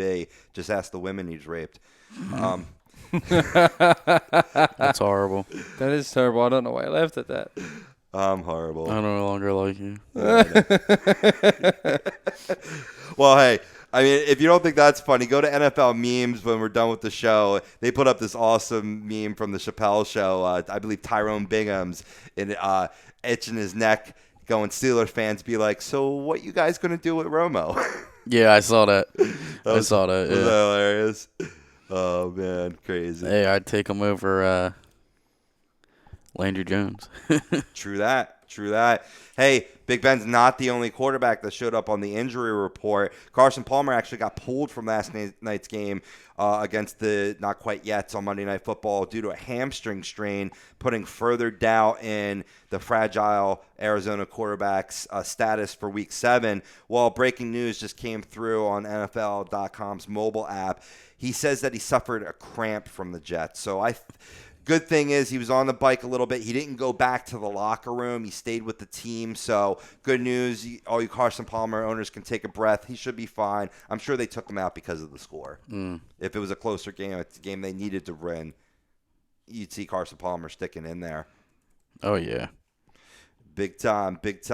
Another guy that hits the injury report, Terrell Pryor, who I was really pissed. I was thinking about going against the grain and starting him this week, but I was like, nah, Tennessee defense is too tough. I can't guarantee what they're going to get. He put up a monster this week, but unfortunately, he came down with a hamstring injury, according to the Akron Beacon Journal. As of 22 hours ago, this report was put down there. There has been no update as of yet, so you're going to want to continue to monitor Terrell Pryor throughout the week. Pardon me, fellas. A real quick injury update I want to talk about. Des Bryant. He missed another game this week against the Packers, which he hasn't played now since getting injured in that September 25th game against the Bears, where he put up 3 receptions on 6 targets for 17 yards. Did get a touchdown in that game, but since then he's been MIA. Well, the good news is that he does expect to play in Week 8 after the Cowboys bye against the Eagles. According to Jane Slater of NFL Network, Bryant has been sidelined since suffering the tibial plateau fracture in his right knee in Week 3, but returned as a limited practice participant last week. Hopefully it won't ramp up this week. They'll have the one practice. He'll probably sit out during the bye, and then, we're going to really need to pay attention, Brian, to his sorry, I just totally lost my train of thought. His status in practice leading into Week 8. So it's nothing you have to worry about now, but hopefully all you Des Bryant owners that took a shot on him with Romo being hurt and you drafted him earlier on, hopefully you can get him back into your lineups. Yeah, I mean, this bye week could be good for him. But can I just say, I feel like some of these things that they say that's wrong with people, they're all made up. I really do. I feel like they just make up their own words just to make it sound, I guess, medicinal. Yeah. Or something along those lines. But it's like some of the funniest things I've ever heard were some of these injuries that some of these guys have. Like, I really feel like that some of these guys are, some of these are made up. Yeah, like turf toe. Yes, like that one. Turf toe gets me, and it's a serious injury too to football players, and especially receivers. Yeah. But it's just funny. You're like, oh, his toe's got a little rash on it. Oh, my pussy hurts. Yeah, just ask Eddie Royal. Yeah. He left in the second half and did not return against the Jaguars. You can say the same thing to Latavius Murray, too. Yeah, I have two guys. Yep. 2 guys on my roster that have turf toe. Murray, and who is the other guy? That's what I was trying to think of. Murray, and I had Eddie Royal. I'm dropping him. Right. Oh, gotcha. Understood. Nice. Yeah, sorry. Turf toe? Nope, you need to be more of a man. Suck it up. Wrap that toe up. Let's go. Well, you're a freaking football player. Wrap that shit up. No. Shane Gostisbehere had his face cut in a game, and he was back out on the ice like minutes later. That was scary. Come on. That almost hit his eye, too. I know. Held my breath. He held my breath, too. We'll get into some hockey talk later. Probably have a little expanded hockey talk since there's no hockey happy hour today. I know Brian's got some stuff to report in the hockey world. It's been a good opening part of the season. It's been a pretty fun opening week. Hell yeah. But, you get back to comparing the two, kind of a nice segue back to the NFL injury report. Maybe the NFL is kind of taking a page out of the NHL, being a little more mysterious with the reports, a little bit of, cloak and dagger coming up with these weird-ass names, as you say, just to mess with the opponents, man. It makes sense, dude. I mean, is that sportsmanlike? I don't think it is, but you're going to do it. Yeah, well, it's the best way for you to win. Yeah. If somebody's day-to-day, which really means they're, like Crosby right now. He's day to day, but really he's out for a week, 2 month, year, whatever. Right. You know. Too many people would be excited if it was the year. Yeah. Well, sadly. Yeah. I don't want it to be that. I don't again. think he's. I don't. He'll be back before October's over. I hope so. I mean, he's skating. You know, he's out there full, no contact yet, but he's, full practice, everything. So, I just think he probably got a scare coming home from the World Cup, and he just wants to take it easy. Yeah, nothing wrong with that. There isn't anything. No, wrong we're with 2-0-1 right now, so I'll take it. Without the games, we actually have a better winning percentage without him than we did with him. So, but not to get sidetracked, back to football. It's all good, baby. We'll get to hockey. Well, one thing I want to talk about for IDP owners, Terrell Suggs, T-Sizzle, Yes. Torn bicep again.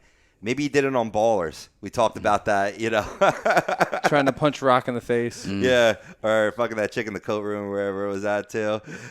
Suggs is unlikely to play Sunday against the Jets. I mean, understandably. Yeah.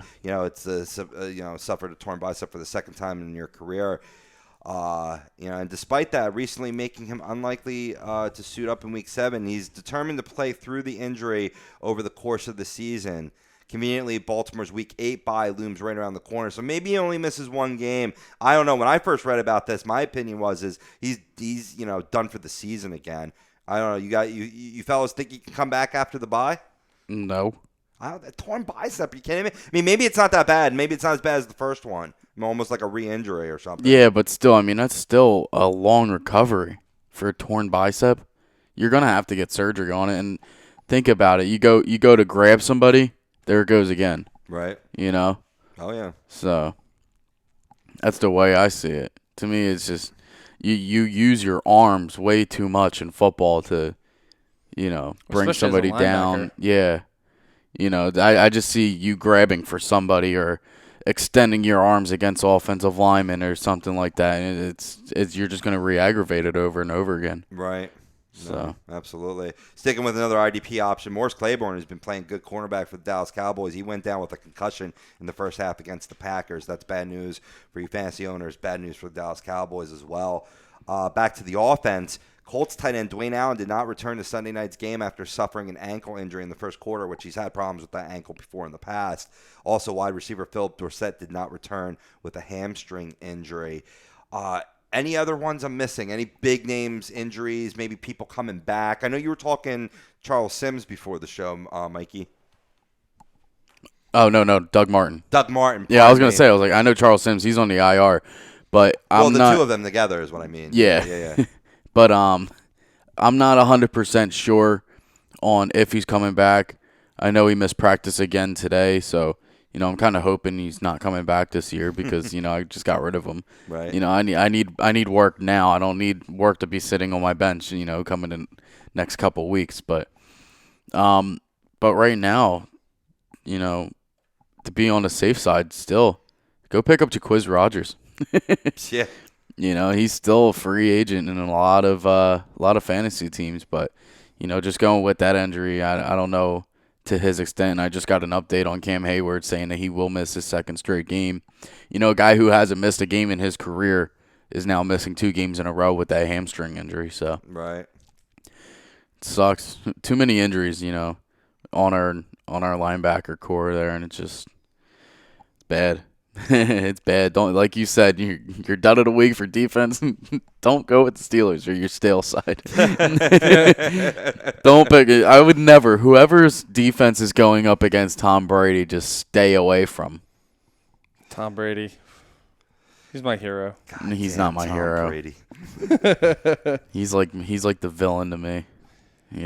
Well, for you, I understand. How many times has he beaten Pittsburgh to keep them from I going think to the we've Super Bowl? beaten him like once since I've been alive. He's ridiculously good. Yeah. That's the reason why I like him so much.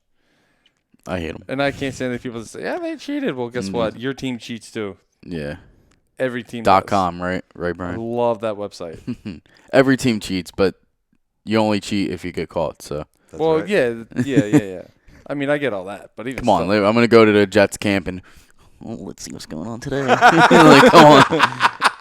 Like, come on, man. The guy's sitting there with binoculars with a video camera on in front of it. Like, oh, I got everything going on. Like, yeah. What do you got there? I'm just wrapped up in a blanket. Yeah, just don't worry. It's just the one guy in the stands just watching the practice. It's a like, little. oh, I wonder who cold. he is. It's 85 degrees out. I'm cold. Yeah, it's Belichick's son.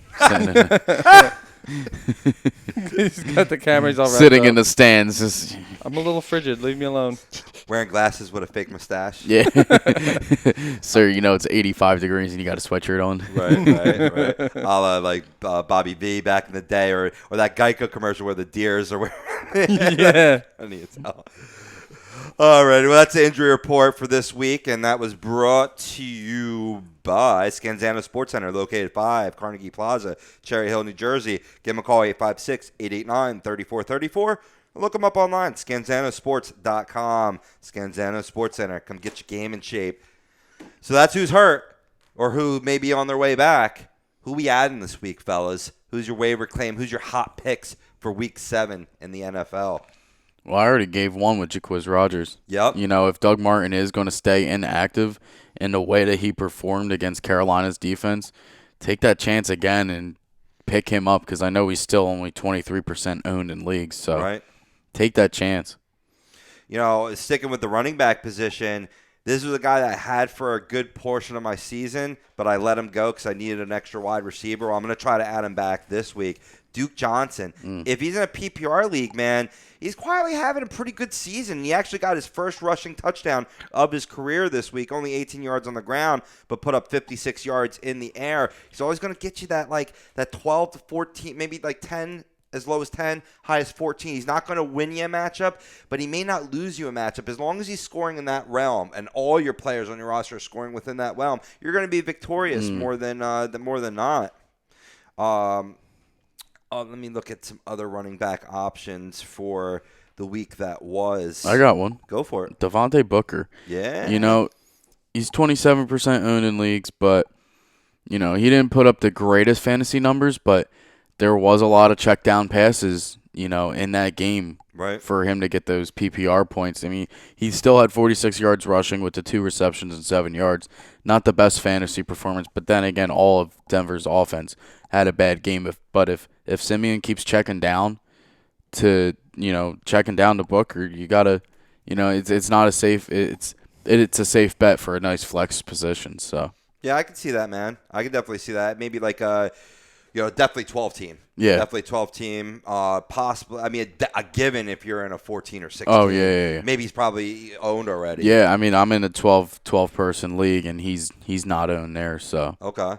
And, you know, running backs are very scarce in a 12 team league. Hell so yeah. It's scary. Snatch that bitch up. Yeah. Well, if you are in that 16-team league, especially a dynasty league, a real deep guy you could pick up had a great performance this past week with 13.5 points.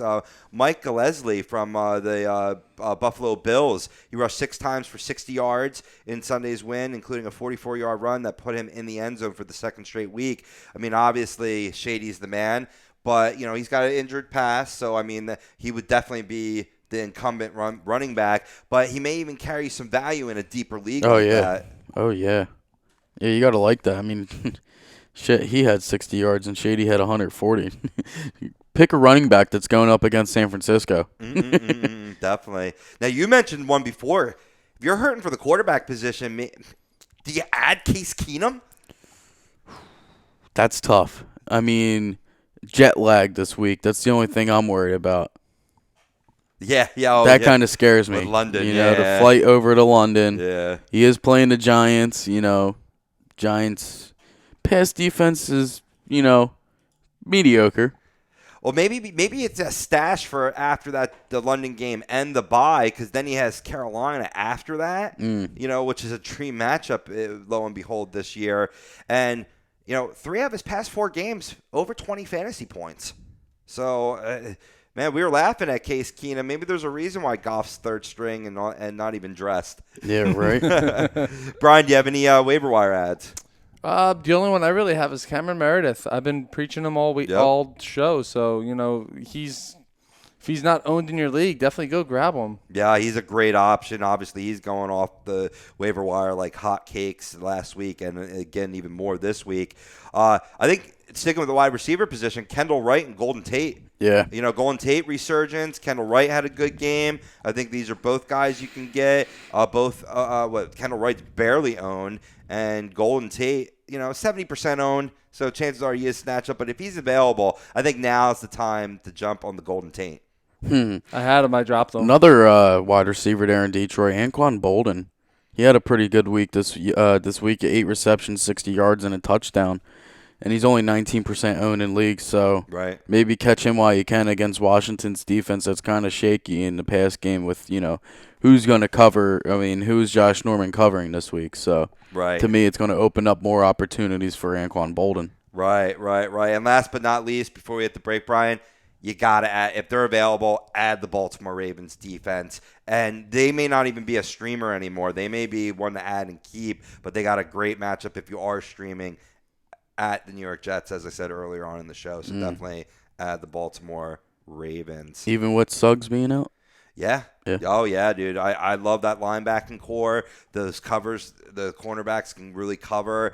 They're just really dominating on all facets. It's why Baltimore Ravens are staying relevant, and I know that's much to your chagrin. I don't like them either. I'll be right with you. You know what I mean? Maybe I'm a little salty with Joey Flacco irking us. Not coming on these airwaves. You're from Autobahn. Let's go. Come on. Well, with Carolina and Dallas on bye, those are, I think, the top options. For any more, hit us up on Facebook, hit us up on Twitter, Instagram, wherever. Just be sure to hashtag AskFDN. We'll get you more waiver claims as things progress throughout the week. Man, it's been a great show, and we still got more coming at you. On the other side, we're going to get into fantasy hockey, really giving the ongoings, talking some injuries, talking some guys that have just been outstanding. It's going to be a little extended fantasy hockey version, really giving you a lay of the land as the NHL has opened its season. Maybe we get into a little fantasy basketball if we have some time. All that and much more here on Fantasy Dominance Now, only on A2DRadio.com, being sponsored by the BMW of Atlantic City dealership. They challenge its sales team. They must sell 100 vehicles, which means you save. Right now, lease a certified pre-owned elite 2016 BMW 320i with xDrive. Just $299 a month for 36 months. The ultimate driving experience is closer than you think. BMW of Atlantic City. Easy to get to. Minutes off of exit 37 off the Parkway, or check them out online, bmwatlanticcity.com.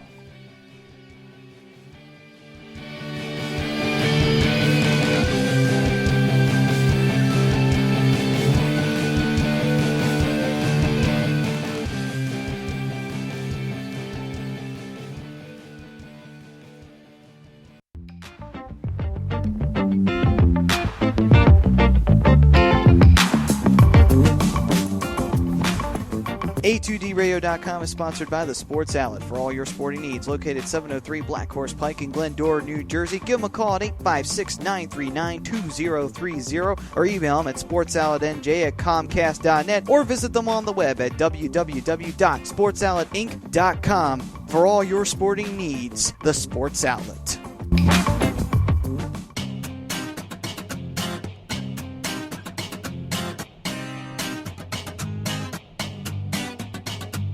A2DRadio.com is proudly sponsored by Gibson Mayer LLC Certified Public Accountants. Gibson Mayer, located in Yardley, PA, is a leading accounting and business consulting firm with a proven track record of handling critical issues with expertise across many different industries, including construction, distribution, hospitality, manufacturing, real estate, service trades, merchandising, professional services, and professional athletes. Give them a call at 215-369-3300. That's 215-369-3300. Your initial consultation is always free, and if you tell them that Tom and Mike from AM and the PM sent you, you'll receive 15% off all income tax services completed by February 15th. That's Gibson Mayer LLC Certified Public Accountants, 215-369-3300, or visit them on the web at www.gibsonmayer.com. That's gibsonmayer.com.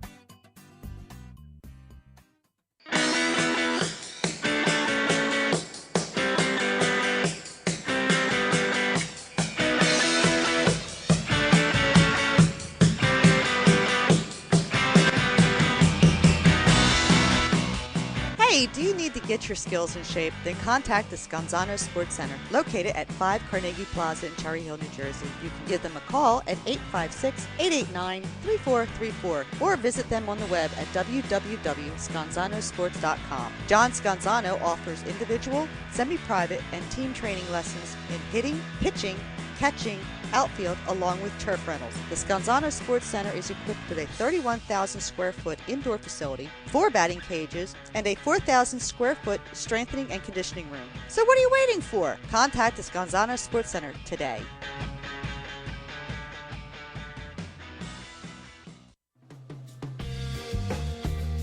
You're listening to Fantasy Dominance Now, only on A2DRadio.com.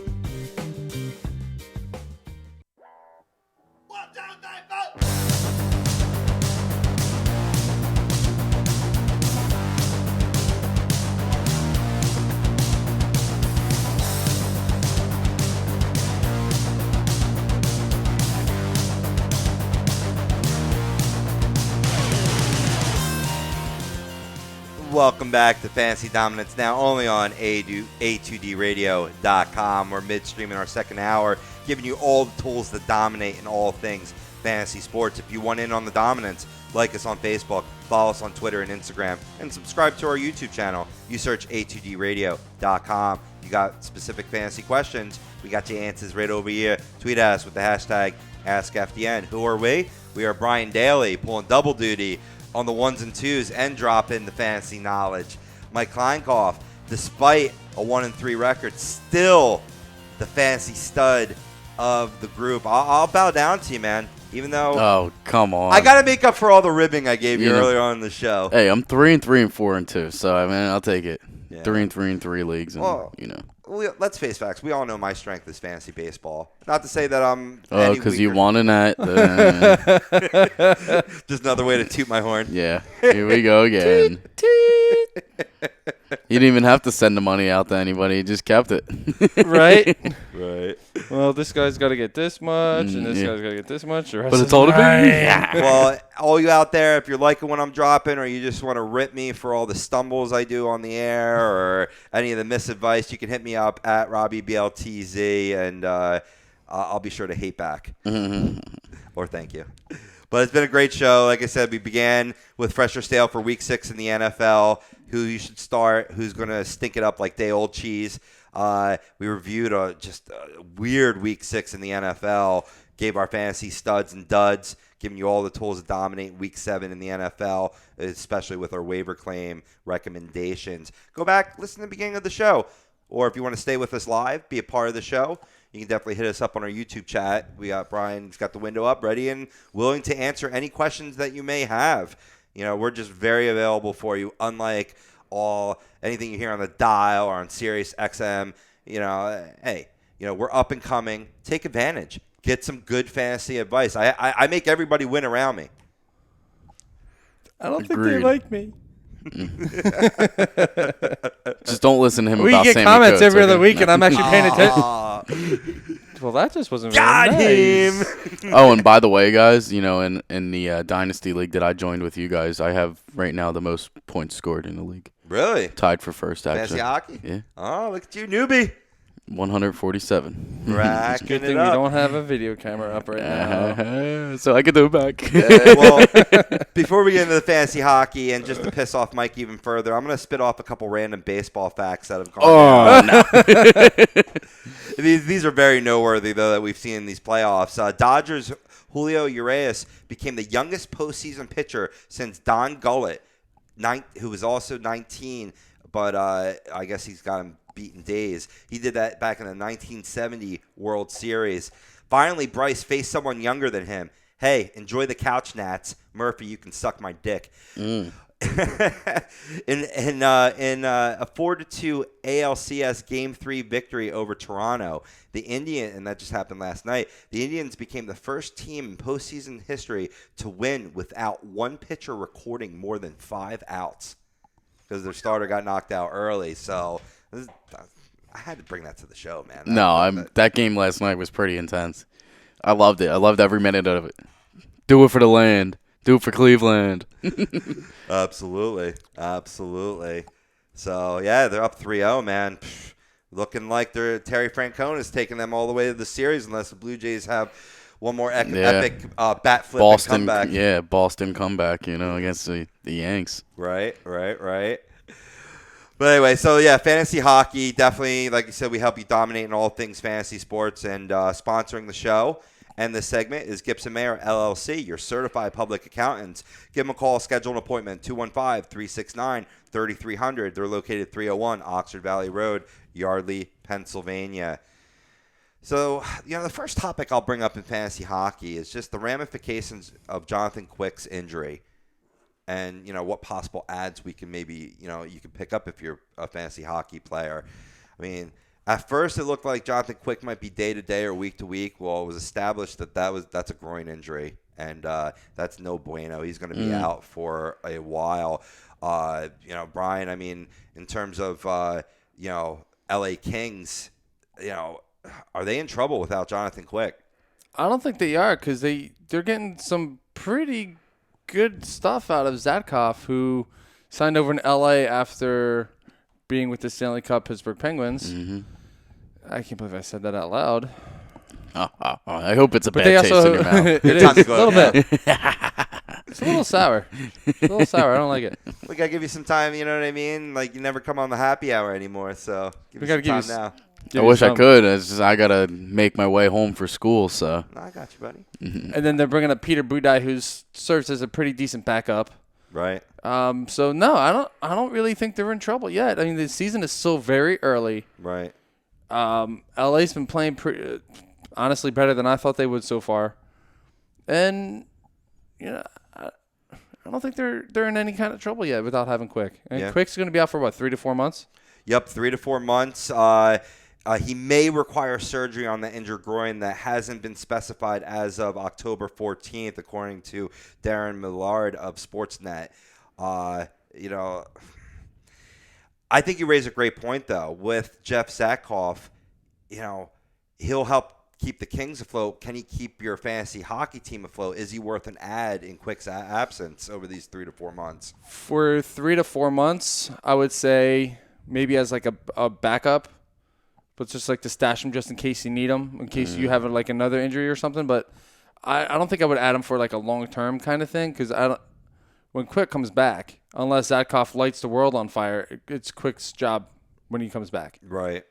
So, I mean, like I said, maybe as like a bench role, as an emergency kind of player. Right. In case you have somebody else go down. Right. Hopefully you had a qualifiable backup. I mean, I'm speaking personally here. I'm a Jonathan Quick owner. I also had John Gibson, so maybe it makes my life a little easier on who to decide to start week to week in that league. Yeah, I mean, the way that Gibby's been starting off, you might want to hold off on starting him right now. Right. Who I went for instead of Zatkoff, and it's like this is for a third string emergency goaltender, say something happens to Gibby as well. I wound up going with Eddie Lack. That's not a bad move. Right? He's a solid goaltender. Obviously, he's playing behind Cam Ward. They may be splitting. I mean, they say this every year, and then Cam Ward winds up taking the reins. But Eddie Lack had a much better preseason than Cam Ward, in my opinion. And in his one game so far this year, it was an OT loss. He let up 4 goals, but saved 31. Yeah, both their games were overtime losses. I mean, and really, Eddie Lack had the better performance. And Cam Ward let up 5 goals on 26 shots. Yeah, I mean, I don't know. The goalie situation is a little tough these days because a lot of teams are pulling these 1-2 duos. Like, they're platooning a lot of guys. Right. So it's really tough to say. Like I drafted Andrei Vasilevsky this year, and you still got Ben Bishop ahead of him. So, Vasilevsky's he's a good goalie, but because he's platooning with Bishop, it makes it a little bit more difficult. True story. Yeah. And that's the thing with a lot of these teams these days. Like Pittsburgh they're going to be bouncing between Fleury and Murray all season long. Yeah, maybe. We'll see. It just depends on if a goalie is, is he going to be good enough to take the reins? Is he going to be able to say, hey, I'm better than this guy, give me all the minutes? Right. And Well, I that think that's- proved in the playoffs, yeah. Yeah. I mean, even Jim Rutherford has said in the beginning of the season, before Murray hurt his hand, that they probably will be splitting time. So I'm sure Matt Murray's out there in most leagues. So But he's not in ours. no, well, our league is deep. You really got to know your stuff for that league. Yeah. One thing I didn't bring up last week, and I should have. You absolutely fleeced me for Keith Yandel. I hope you know that. I know. I didn't expect this because I was going based on what his numbers were last year, and he was one of the lowest defenders in the league per where his draft value was. So I was like ready to drop this guy, and you're like, "Oh, I'll offer you a preseason deal. This is a dynasty, the dynasty league you're part of now, right?" So I traded him for what was a third-round draft pick, right?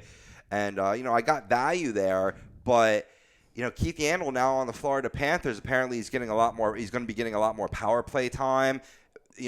I'm trying to see where he was ranked preseason in terms of defensemen.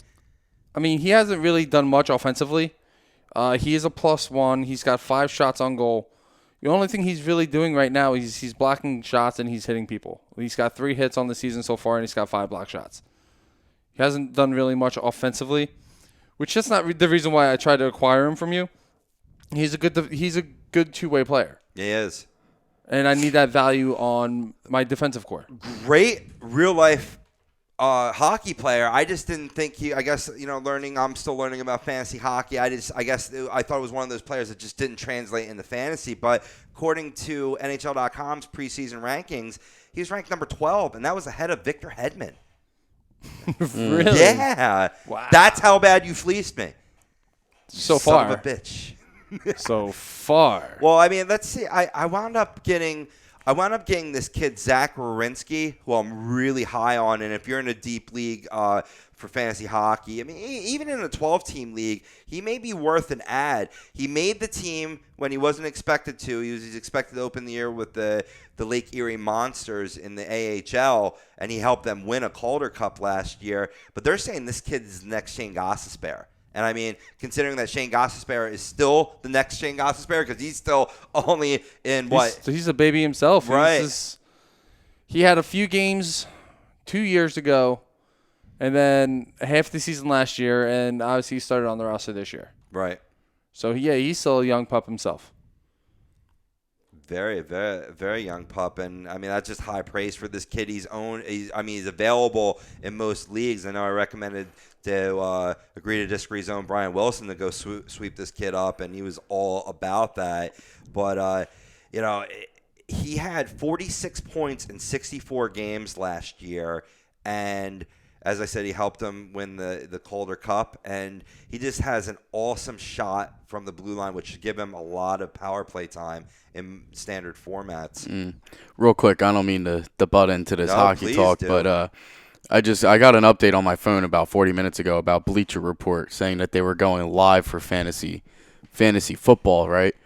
And a lot of people have been tearing them apart, and I think it's pretty funny that all these people are saying, like, they're calling out Bleacher Report on this. I'm like, well, come listen to a2dradio.com. We have the latest and greatest on fantasy sports. There you go. Oh, is that right? So I commented on it. Yeah, maybe somebody will come over because they had Jay Ajayi as their number 1 pickup for the week. Oh, shit. Dude had one good game. He hasn't done shit the rest of the year. Right. Come on, man. Listen to us. Listen to us.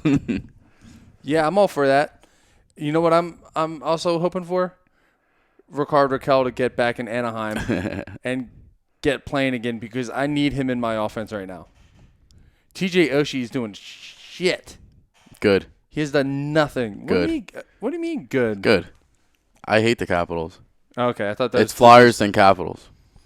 And they're like neck and neck. It's like 51-49. Come on, you hate the Rangers there somewhere in that equation, no? Yeah, but they're not like, they're a rivalry, but they're not like, I want to bash their skulls every time I see them. Understood. You know, Keystone rivalry, nothing beats it. Yeah, one of the guys was trying to trade Crosby, and I actually made him an offer. He actually wound up trading him for Anze Kopitar. Straight up.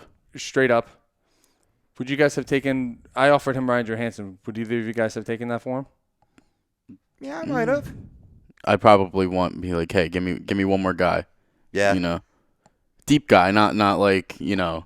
All right, so if I were to do that, what if I gave you, so let's say, Ryan Johansson and maybe Teddy Purcell or Carl Soderberg? For Crosby?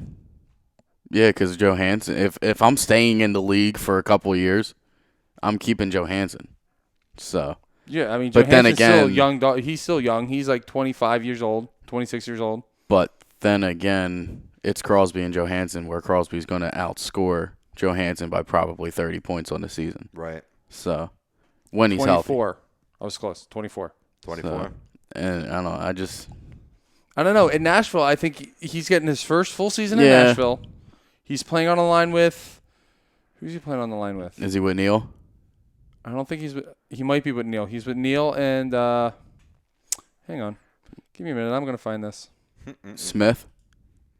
Uh, what is it, Craig Smith? Well, I will say this, man.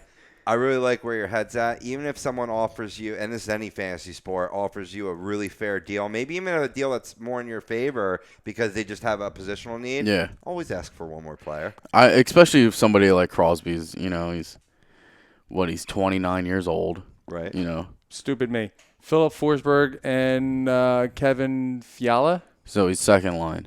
No, he's first line. That's first line? Colin so Wilson. James Neal's their second line? He's their second line right winger with Mike Fisher and Colin Wilson. Okay. That's spread out the well. Yeah. Booted Mike Ribeiro down to the third line. Wow. Well, Ribeiro's been kind of shaky the past couple seasons. He's been on, 4 different teams in 2 years? No. He was went from, where did he go? Dallas to Arizona to Nashville?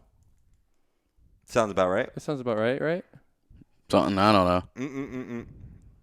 Something like that. I could look it up while you guys, while you bring something else up. While you look that up, I will say this. What about the young guns and their effect in fantasy hockey right off the bat? I mean, you got Austin Matthews in his first game ever making it look like, oh, man, this is easy. It shouldn't be this easy. You know, I think another younger player on the Maple Leafs came out and said that, like, I kind of hate him because he makes this look easy. 4 goals in his debut, never been done in the NHL. Now, I tried to get him because I'm a owner of William Nylander, and I wanted to put the two of them together on the same line, be rocking it out in Toronto and an up-and-coming team. I offered him Dylan Larkin straight up. He not to cut you off. No, go for it, man. Ribeiro played, and he started in Montreal, went to Dallas, went to Washington for 4 teams, 4 years. 48 games, Arizona for a full season, and Nashville. Yeah, so he's been 4 teams in 4 years. I was close enough. I like how you all were racing for the information. Yeah, no, I was just looking at it, but I didn't want to cut you off or anything. You're too polite. I try.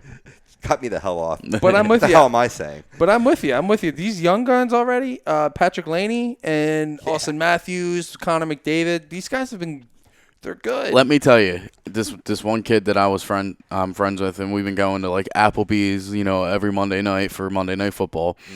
He was doing his draft. Monday Night Football at Applebee's. Yeah, he was doing his draft while we were sitting there watching a game. He hands me over his phone. He's like, "Can you do my draft?"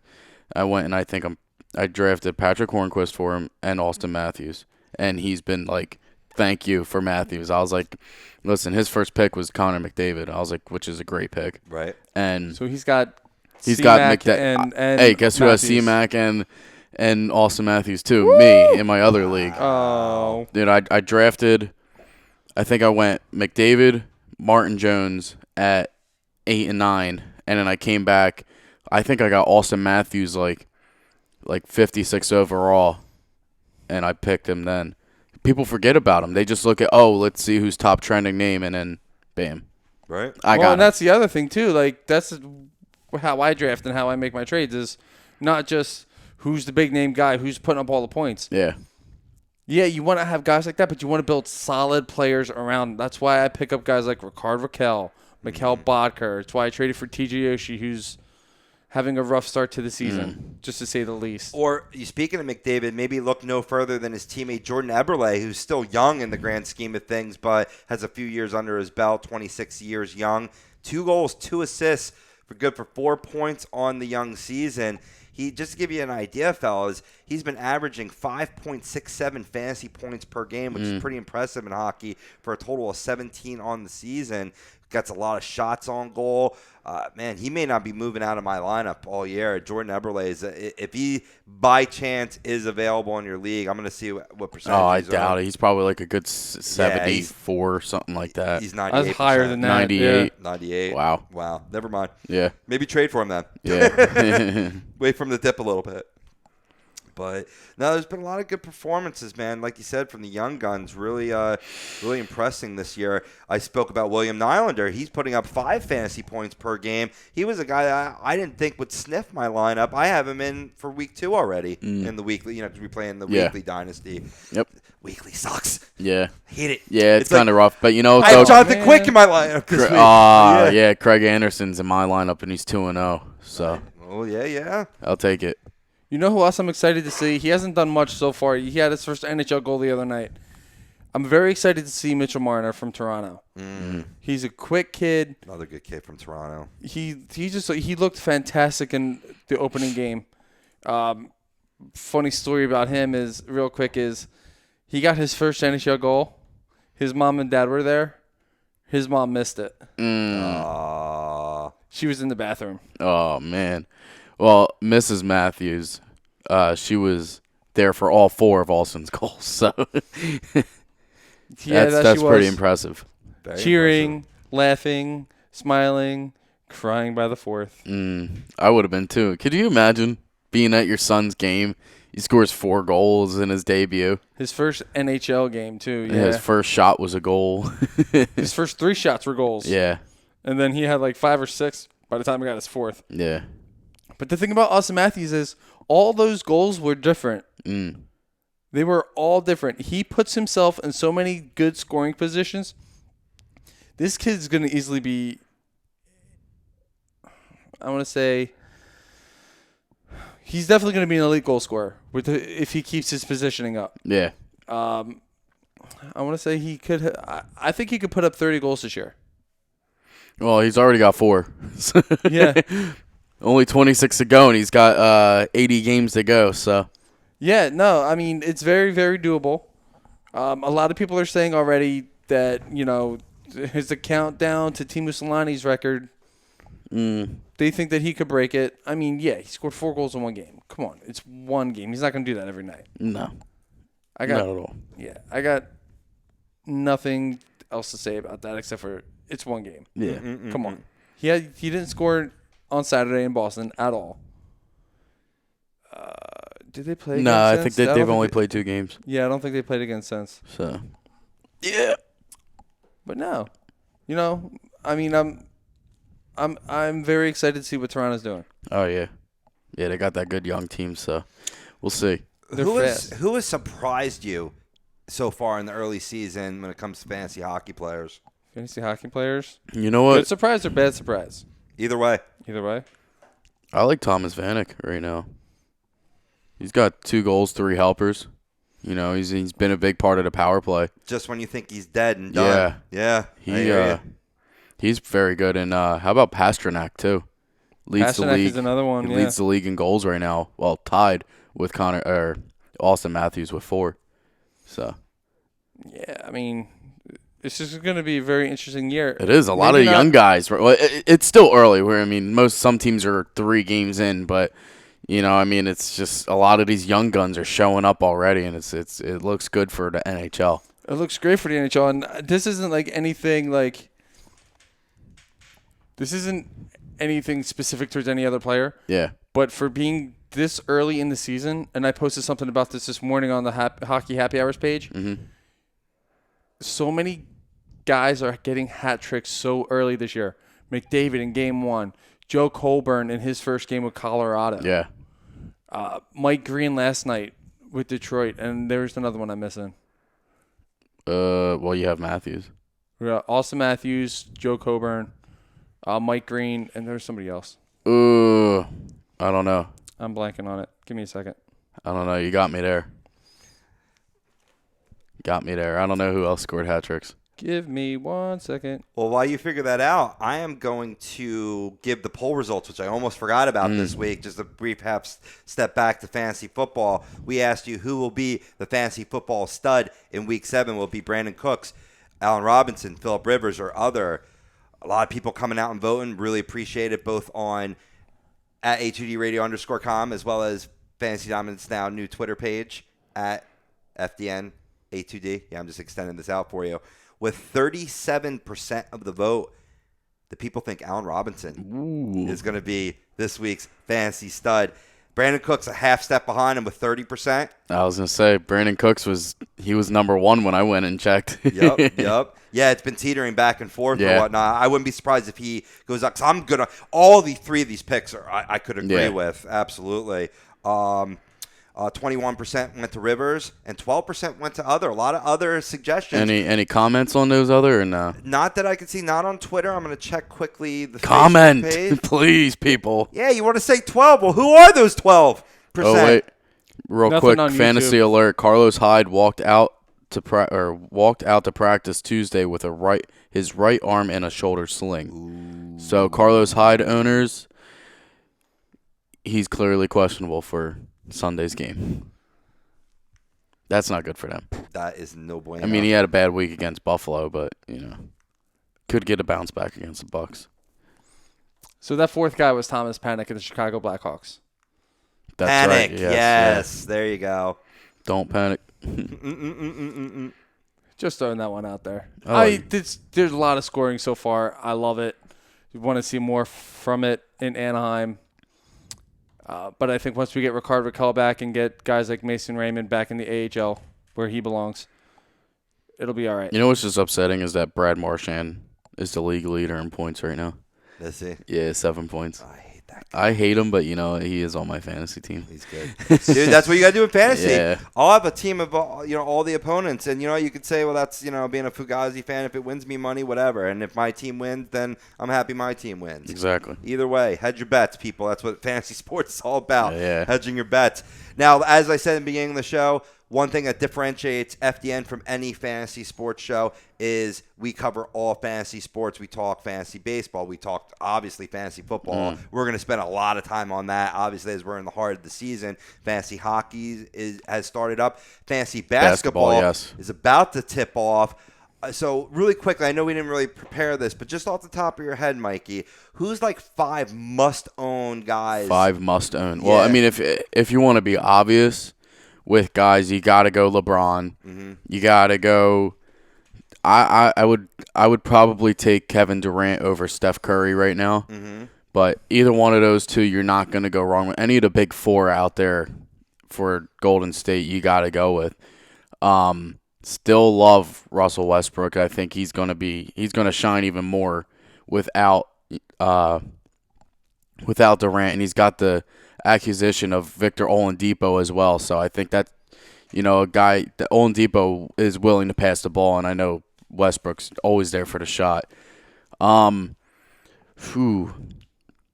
me see. It's tough. It's tough. I'm trying to think of guys. The Greek Freak you could always go with. Yeah. He's a beast. Well, so. let me direct you here. What's one guy that's under the radar that will give fantasy basketball players a surprising performance this season? A lot of guys they always forget about is the big man in the center. Right. And there's 2 guys with Hassan Whiteside for Miami, who's an absolute beast. Don't be scared to draft him early. And also Andre Drummond. You got to look for him with Detroit. They're guys that are going to put up 15 and 15 a game. And they're great for daily fantasy, great for, any fantasy. So they're 2 big guys. I love Brook Lopez. Brook Lopez is going to bring most of the points to the Brooklyn Nets. So another big man that I like. He's a guy that I really won't draft too high, but Brook Lopez he's the main guy in Brooklyn. And you got to watch Jeremy Lin, Linsanity back in New York. So. I love it. I love it, man. I absolutely love it. And I love this show. I love working with you fellas. We may be having the return of Doug Fresh come next week, which will be exciting. That's why we went 2 hours this week. We'll be having a 2-hour show moving forward. No hockey happy hour today, Matt. Definitely get better, man. We will return next week. Maybe we'll do a Facebook Live video later on. But I do want to let you know, tomorrow, the lineup at 6 o'clock. You got The Fix at 6 p.m. And Tom and Mike, AM and the PM at 9 p.m. Only on A2DRadio.com is where you catch us. We're sponsored by the BMW of Atlantic City dealership. They challenge its sales team, which means they must sell 100 vehicles. And you save. Right now, lease a certified pre-owned elite 2016 BMW 320i with xDrive. Just $299 a month for 36 months. The ultimate driving experience is closer than you think. BMW of Atlantic City, easy to get 2 minutes off of exit 37 off the Parkway. Or check them out online at BMWAtlanticCity.com. Good luck, week 7, people. Deuces.